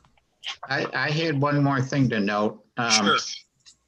On page 3 of the actual local law, the one that CJ sent out, number 5, identification of areas of potential environmental sensitivity, including distinctive views as enumerated by the Tompkins County Scenic Resources Inventory. So the CAC has been looking at this, and the Tompkins County Scenic Inventory leaves something to be desired. And so the CAC is going back and reevaluating the ones in Lansing. And so we might want to put Tompkins County Scenic Resources and Lansing Scenic Resources Inventory. We're going to have our own Scenic Resources Inventory. That's probably going to be more appropriate. Oh, great. Watch your view shed, Larry.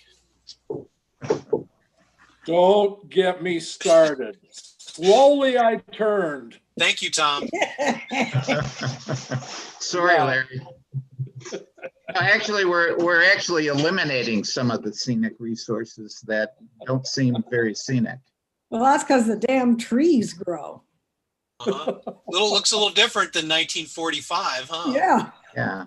That overlook on Esty Hill there is quite impressive now. Yeah, not much. Okay, CJ, what's up Thank you. next? CJ, next on the agenda? Yeah, hold on just a moment. My Boy, Al, you're a Adobe hard Acrobat taskmaster. crashed. Back with Jerry. You're on the time clock. Hold on. Now you just want to go watch football. Football and dinner, both. Oh, dinner's good. You mean that's not football Okay, on well, the TV now? We had originally slated to, well, I don't know if you want to go back to the previous agenda item, but the land use audit was prior to this on the agenda. And so we can proceed with that, or let me go to the last thing on the agenda, next thing on the agenda.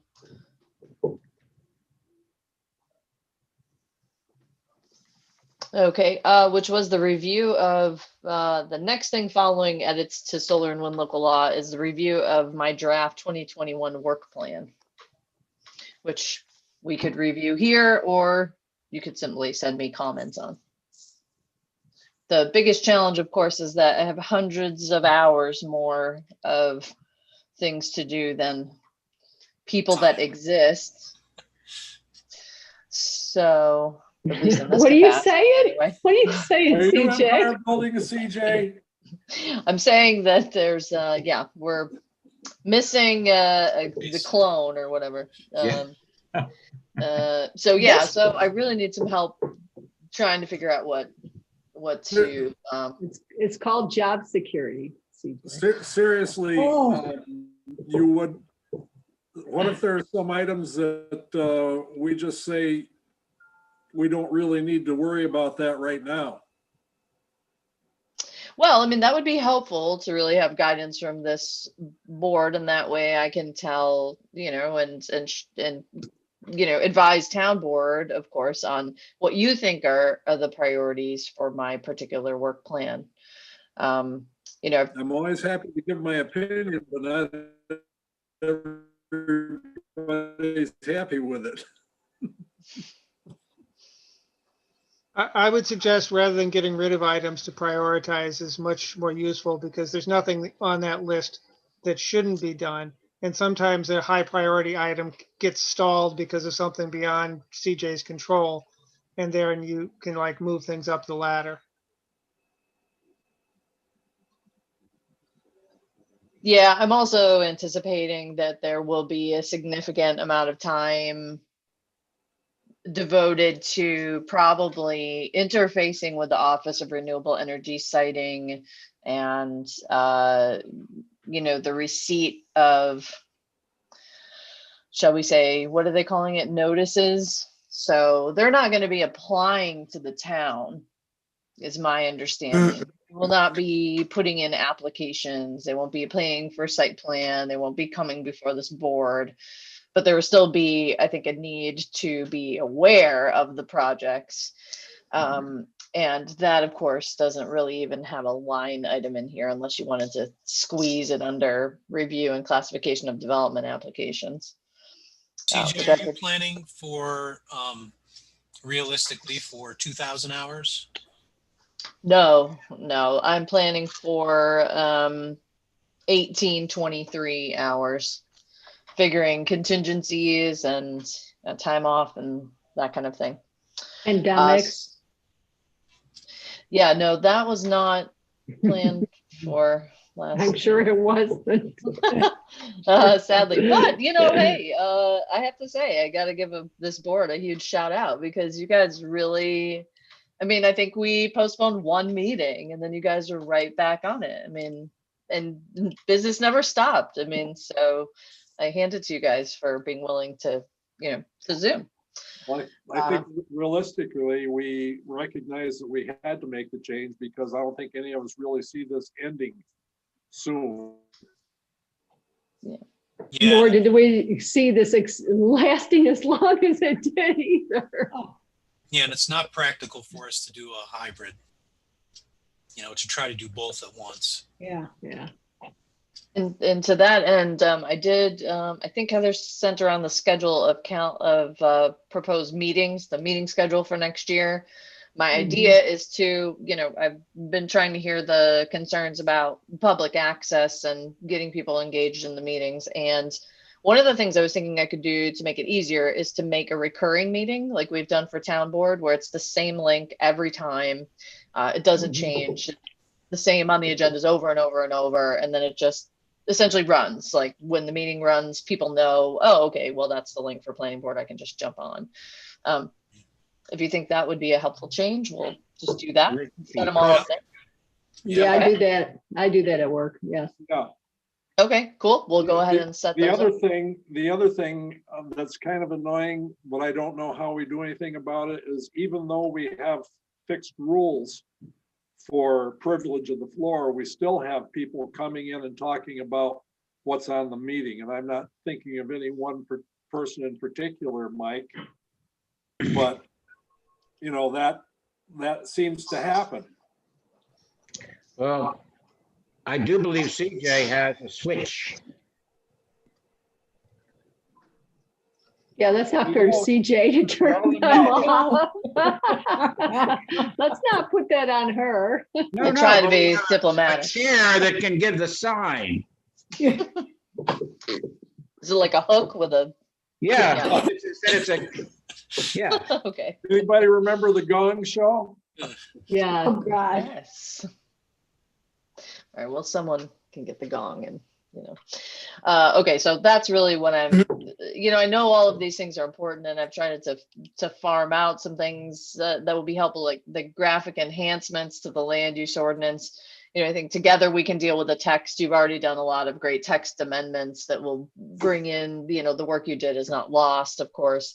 But I get the sense that you would like more graphically enhanced version of the code. And so that I'm pretty sure that we can, have a consultant work on, and that would be, I think, of high value. The town center work is moving along. I have a meeting this week about the traffic impact study as well as the stormwater management study. We're trying to do those together to make sure that, the roads are where we want them, and the stormwater is designed accordingly. And then the parks plan, of course, is moving along, and please take the survey if you have not yet.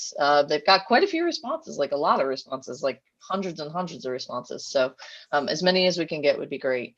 But any feedback on this that I can get would be hugely helpful, because I'm just not really sure exactly how to prioritize this other than, frankly, to just hire somebody to just attend committee meetings.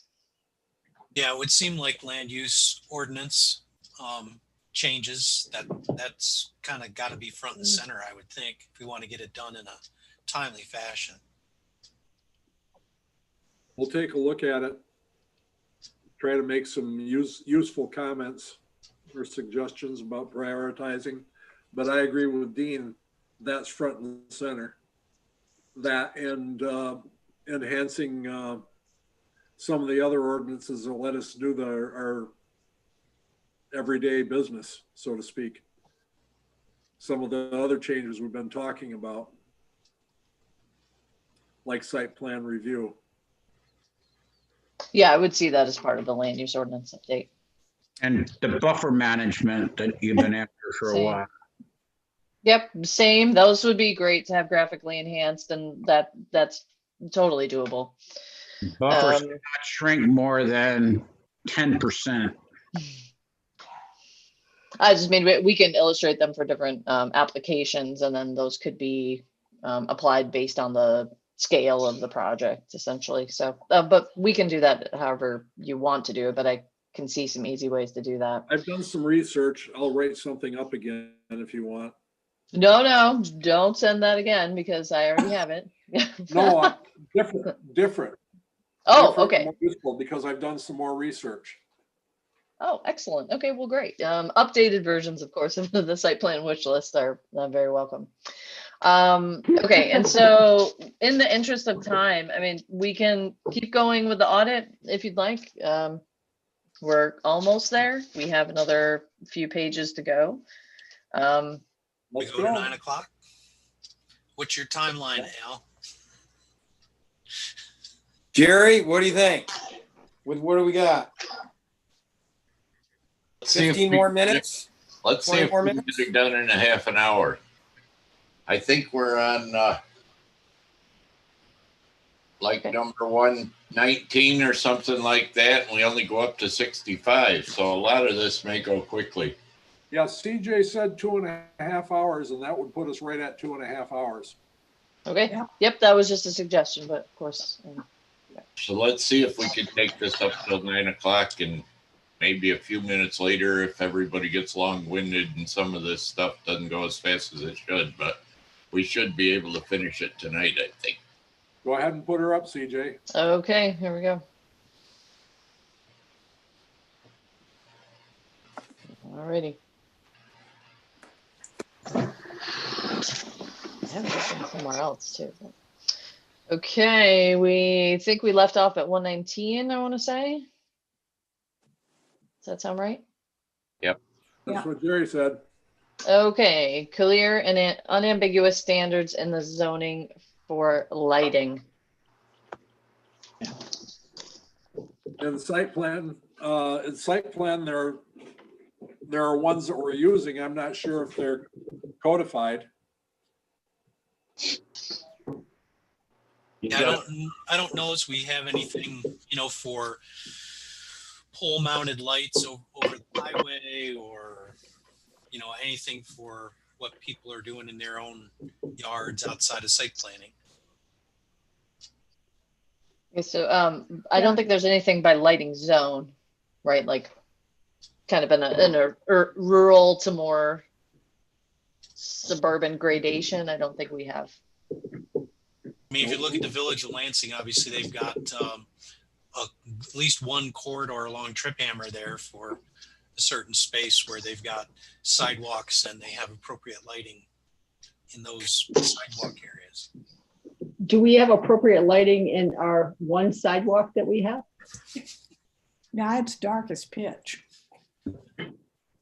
Speaking of which, why is that still closed, the sidewalk? Because there's no Because it's lights. dark as pitch. I don't think there's a crosswalk either. I don't think the crosswalk has been Oh, is Spring that is my understanding. why is it closed?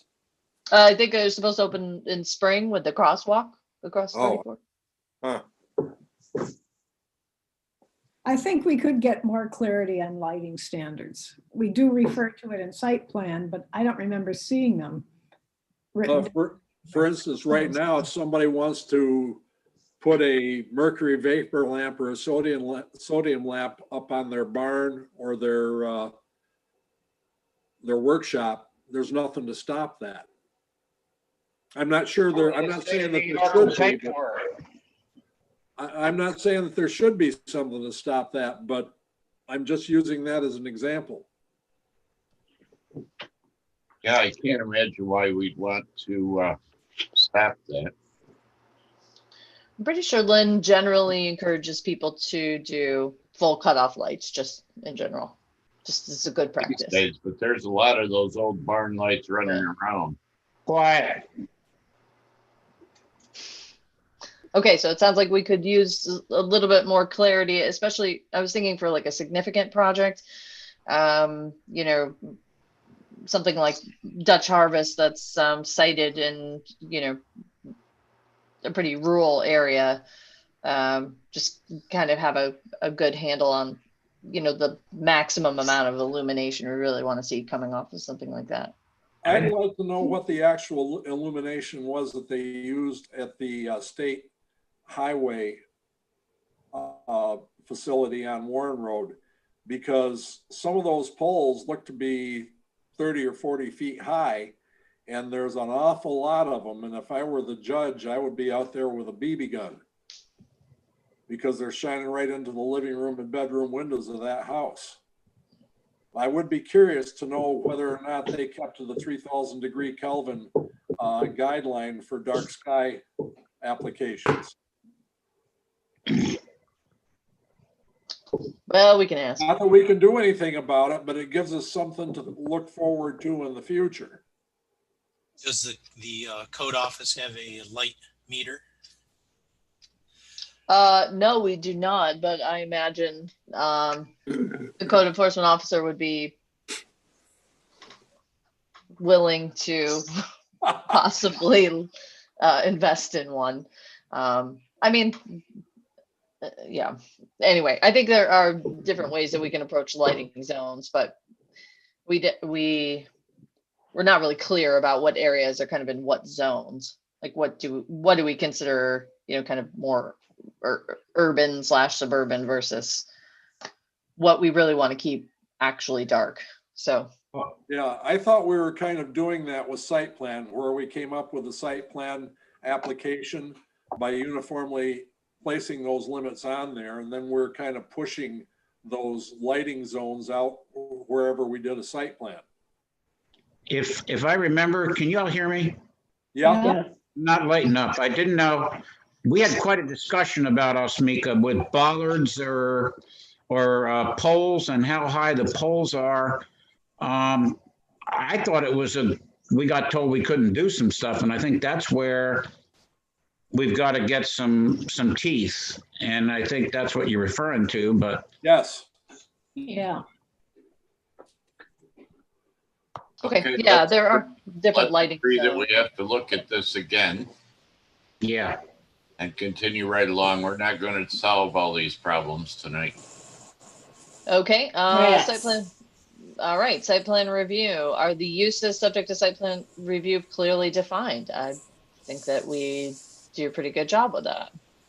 Definitely. All right, do the zoning regulations include clear standards as the basis for judging the merits of all proposals?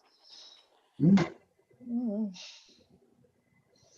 were the comments on 121? As we're saying, key above. Comments above regarding the site plan standards could be streamlined. Yeah. I think those still apply, so we got to work on those. We're not going to gain anything by discussing them further. Okay. tonight. Fair enough. All right, so special permits, our use is subject to special permit clearly defined. Yes, and we do an okay job of saying, you know, how to review the uses subject to special permitting, but that could be a little clearer. We don't have any criteria. So, you know, Yeah. it comes before the town board and it says, we're going to decide yes or no on this, but it gives us absolutely no criteria of what we're judging, which basically means we have to say yes to everything because we have nothing to say no with. And the application process is anything but clear for special permits. Mm-hmm. And it's extra chunky too. Like, why? It's a lot of referrals, right? It's got to come to you, then it's got to go to the town board, and have a public hearing there, then it's going to come all the way back. Usually special permitting is done by planning board or zoning board. So, I mean, we can keep it going to town board if you want, but it's kind of superfluous. Yeah, I would think that we want to type in there that it needs better clearly defined, and judging them needs to be more clear. Do we need Okay. a process map? It sounds like it. That brings up a good point, and we're going to get to process, I think, here in a hot minute. So yeah, hold on shortly on that question about process. Okay, so incentives. Of our affordable housing units required in each new subdivision or incentives, do you want to stipulate a required amount of affordable housing in multifamily residential? That's a matter for some major discussion. Yeah. Yeah, what we got to deal with right now. Yeah, so we all can agree that we want to discuss it. Yep. Yeah. Absolutely. Discuss. To be discussed. Oh, that's not discussed with a G. Okay. A U. Oh, yeah. Discuss with discuss. There's a U in disgust. Goodness. Okay. Are there incentives available for green buildings and or universal design? There are some tax Not. incentives. There are state incentives, yeah. Yeah, some good ones. Are they clear in our regs? No, we don't have any green building incentives, but do we want them? And NYSERDA has been asking about adopting the stretch code, about what would encourage the town to adopt the stretch code. Would we want to do that?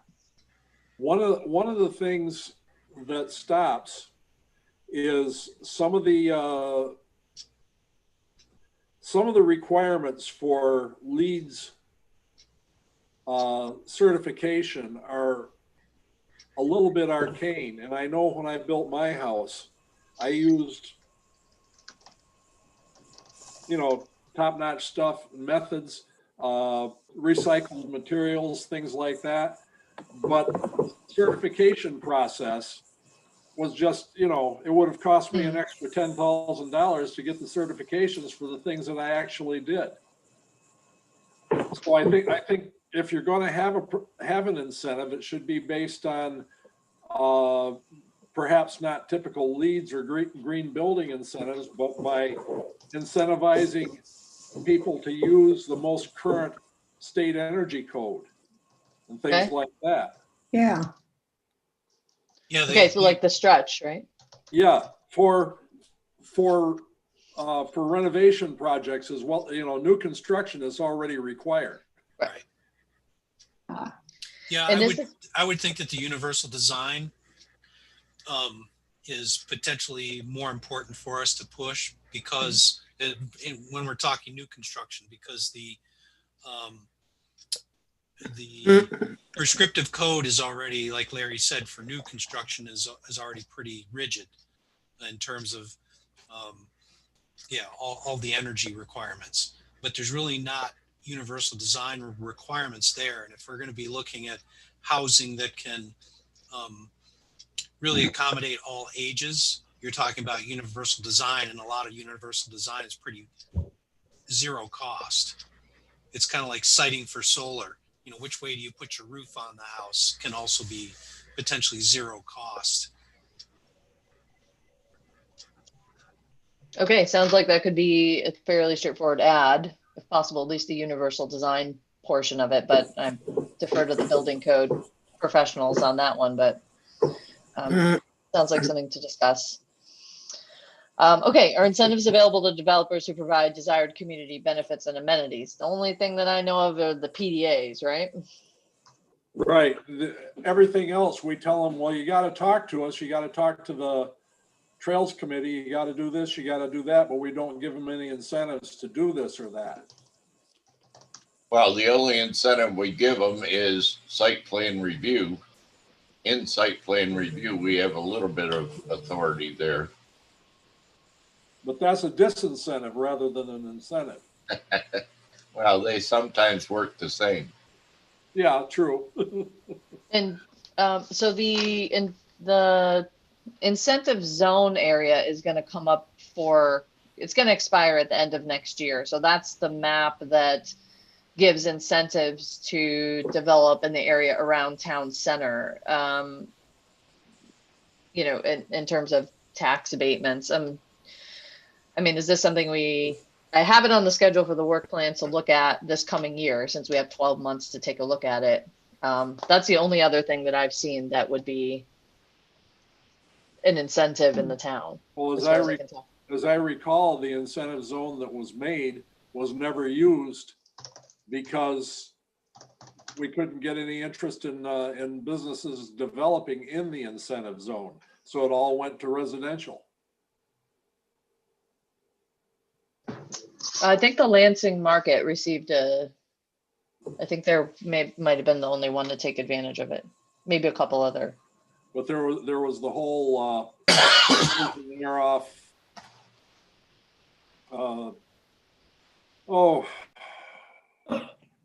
Can't think of the name. getting close to 9. Yeah, behind the Dollar General. That was an incentive zone for commercial development. You mean that abandoned building?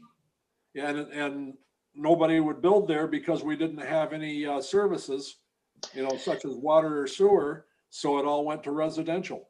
So you're talking Bounce House and Secord. Yeah, Secord. Yeah, Secord. Ah, Okay. Now we got Bounce House there and something else, right? Daycare or something else. I don't know.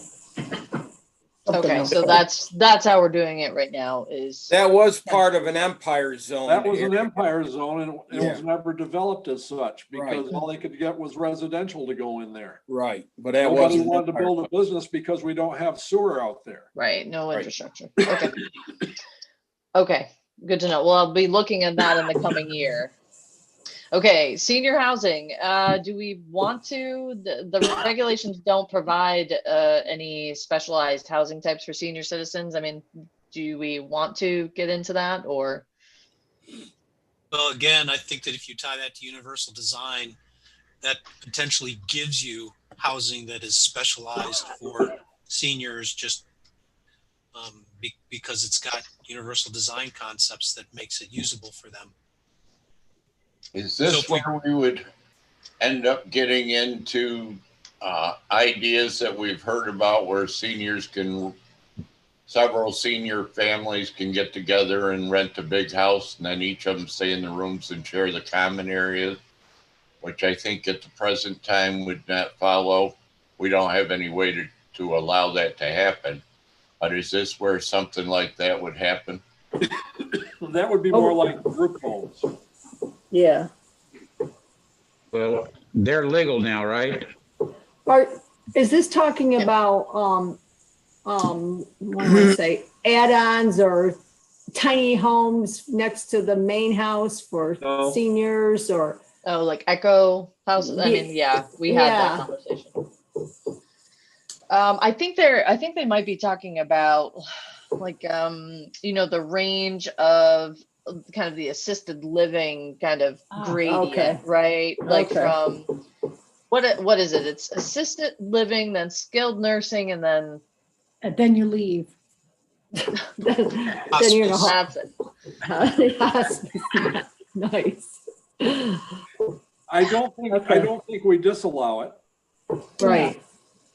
I don't think we You know, have any regulations that encourage it either, though.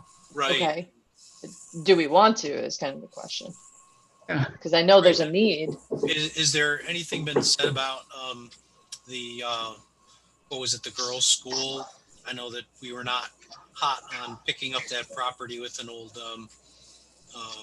sewage system there, but you know, It's pretty new, actually. Well, I mean, it's been The sewage system was the best part, I heard. really. it's Yeah. been revamped But substantially. that is you know, an area that you could potentially look at as for that specialized type of you know, assisted living facility. We would not be able to afford the asbestos abatement on the main structure. Oh, okay. The other Oh, we issue, could demo it and build new. the other issue is access. We don't have bus access to most of the town. And so you'd be regulating these people to a place where they could only leave at 8 in the morning and come back at 5 o'clock at night to go just about anywhere. Yeah.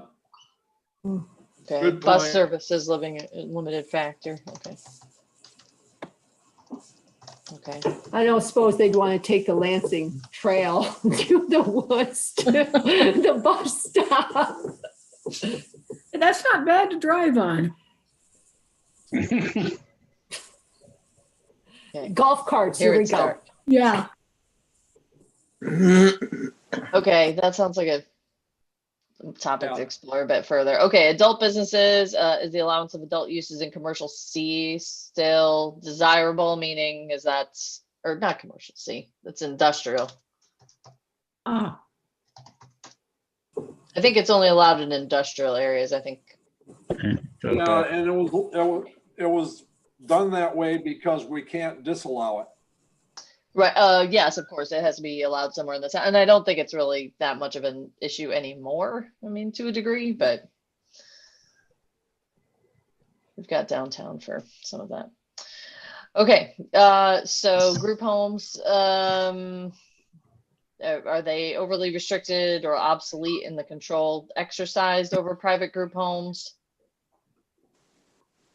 I don't know what we have So- for private. We've got I don't- state group homes. There's one right up there on Warren Road, right? mhm. Isn't there one on Trip Hammer? You There's can't, also one on Trip Hammer. mhm. Yeah, that's what I was thinking. it's all good. Doesn't seem Okay, to yeah, be I an don't- issue. I don't think that we have any provisions for review of group homes in zoning. No, we don't. Okay. The state disallows that. Good. Well, I mean, they just can't be judged more critically than other equivalent types of uses. So, Well, the deal is, we can't say that they can't put one in no matter what the zone is.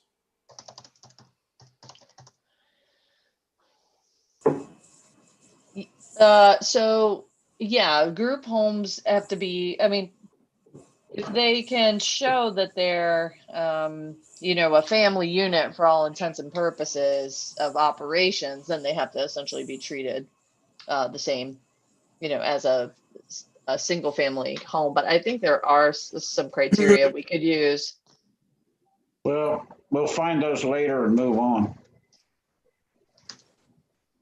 Okay, places of worship, are regulations overly restrictive? I don't think so. I think houses of worship are treated more or less fairly. Mhm. Okay, but we'll bump that against RE LUPA standards here. Oh, goodness.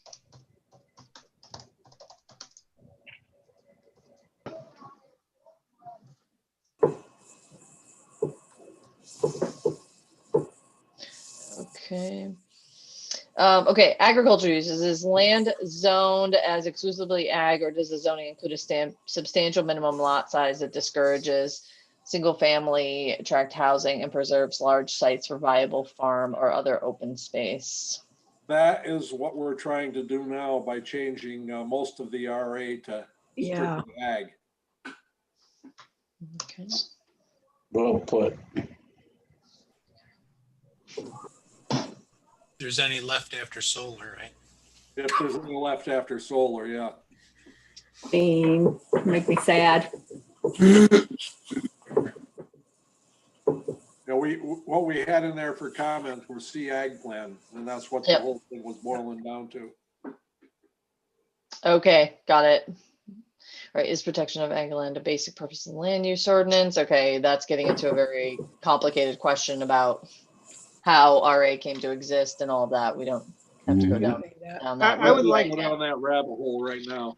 I would like our zoning to look more at making some of the uses in the ag area dependent on being part of a farm. So, you know, we'll say that you can have multiple housing units, but you don't want to have somebody build an apartment building. You want to have it be part of a farm. So I think we should look at how some of the uses would be specifically tied to farm use. Just as an FYI, Joe, that's exactly what the tentative work that we've started is doing. Mhm.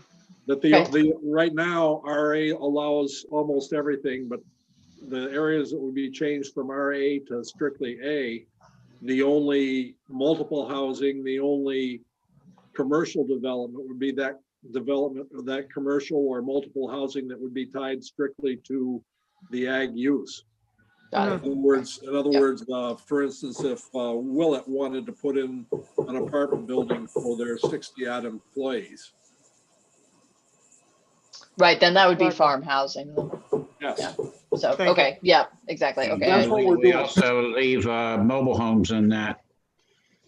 Yes. Okay, got it. I think I understand where we're going with this. Okay, does the zoning make it easy to maintain open lands with economically viable uses? Put in solar instead. Yep, easy peasy. Okay, are ag uses that are open to the general public subject to site plan review? Okay, yeah, we'll need to clarify this, especially in the face of the, what is that new executive law about ag tourism? Yep. Yeah, you know what I'm talking about? The one where you have to have signs up to make sure people understand it's a working farm and not to, you know. That is a nightmare, but yes. But it is a new executive law, right? It was a couple of years ago. Yeah, but it didn't really change anything unless you list absolutely everything. You need a lawyer. You don't go getting one sign and putting it up. It's specific to your operation and you still have to have eyes in the back of your head. Like you can't tell them just to stay out of the way of the tractor. You got to tell them not to slip in the cow shit.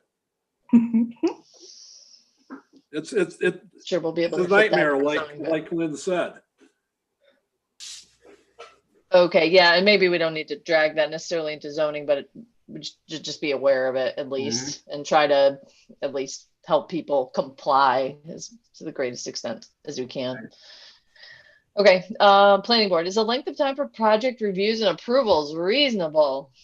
Oof, Depends on the topic. Well, that's a here's- loaded question. Here's the deal. I've dealt with contractors quite a bit in my career. And to be perfectly frank, they liked the town of Lansing a lot better than the town of Dryden and the town of Ithaca because we were consistent and we worked on getting stuff done right away. So I don't think that there's an issue there. Well, And some people I've heard the disagree. same thing, Larry. Larry, I've heard the same thing as what exactly. The Lansing is good to work with as opposed to the city, the town of Ithaca, Dryden, Ulysses. The village. Well, other than, I think that sometimes people get frustrated because the process that has to be done and gone through. And so I think that a lot of times people come and expect to get a yes and then just leave, and it doesn't work like that. Yeah, but that's an understanding thing. And it's a question of, do we extend that period by taking the time to educate them? I think we just tell people, look, there's a certain process that has to be undergone. It works. Sit with us and we'll work with you. And that is exactly why I've been getting I was getting the comments I was getting, because I think the answer to this one is yes. Go for it. Okay. Even in the last, that's what I put originally. even in the last 18 months, you would say yes. There are certain things that are a little bit better. Yep. Okay.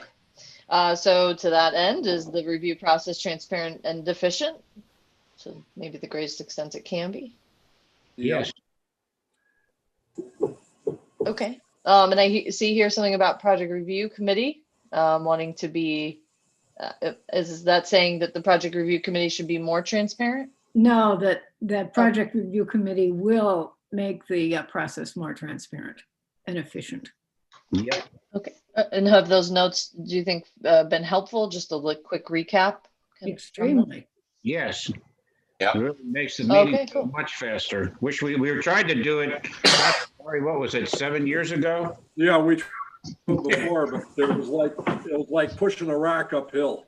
Oh, Yeah. Blood in the streets. It was wonderful. oof. Okay, so this is better then. Okay. All right.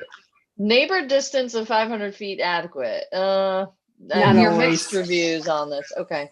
Not always. Depends on Yeah. I mean, if there's only two neighbors, then, I think there's. I think it is, but obviously we just went through a situation where people that lived on the other side of the town thought they should be included too. We might ameliorate all that by putting up the signs with what we were talking about earlier tonight. Okay, so Well, perhaps updates of information. Leave it 500 feet, but put up signs. I like that, Jerry. I thought it was 600 feet. The other thing is, It is 600 feet. the other thing is we're losing Lansing Star, and there's a lot of information. There was a lot of information there that the community received, and that's going to be a big loss, I think. Yeah. You're right, Al. Yep, you're right.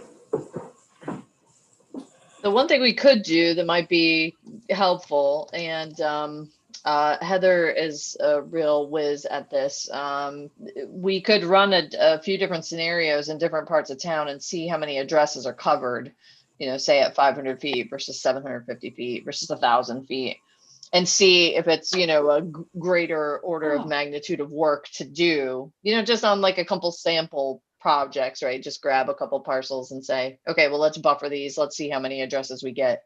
Well, if it's a nominally more, envelopes to stuff, if it's 10 more or 5 more or even 20 more, seems like it might be worth it. But the developer It makes sense to make it zone particular. In other words, in RA zone where you have bigger lots and bigger distances, you might have a larger distance than the R1, 2, or 3. Yeah, exactly. But the developer pays for that, doesn't he? No, we print the public hearing notice and we send it along with a copy of the agenda and send it to the affected landowners. It's easy for us to create that list. Thanks to the Department of Assessment, it has a super handy dandy ArcGIS cloud link, and boom, we create the mailing and there it goes. But yes, the developer pays for the posting and then we do the mailing. And that's one of the expenses that we considered in the permit fees was that was one of the jobs that we were undertaking. Yes, a public hearing fee is $75 and it covers the ad publication in the newspaper as well as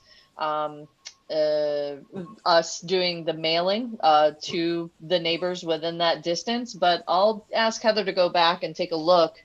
That's a really good idea. And see if our public hearing fees are covering the cost of the mailings and all that stuff, just on average. Fine. Not her labor probably. Why not? I mean, I'm saying that with all of that, it doesn't seem like it would cover Heather's labor too. Yeah, let's do some math on it because we're about to do our review fees, the assessment for the year, getting ready to go into the organizational resolutions in January. So it's a perfect time to think about that. So. Yeah. I think we did pretty good. That's a good place to stop. Oh, okay, right, 9-1. Oh, we almost made it. Okay, well. Yeah, 2 pages. Well, we know we can do it in a half an hour the next time. We're almost there. We just have a handful more questions to go. I think we could get through it in the January meeting. So. Yay.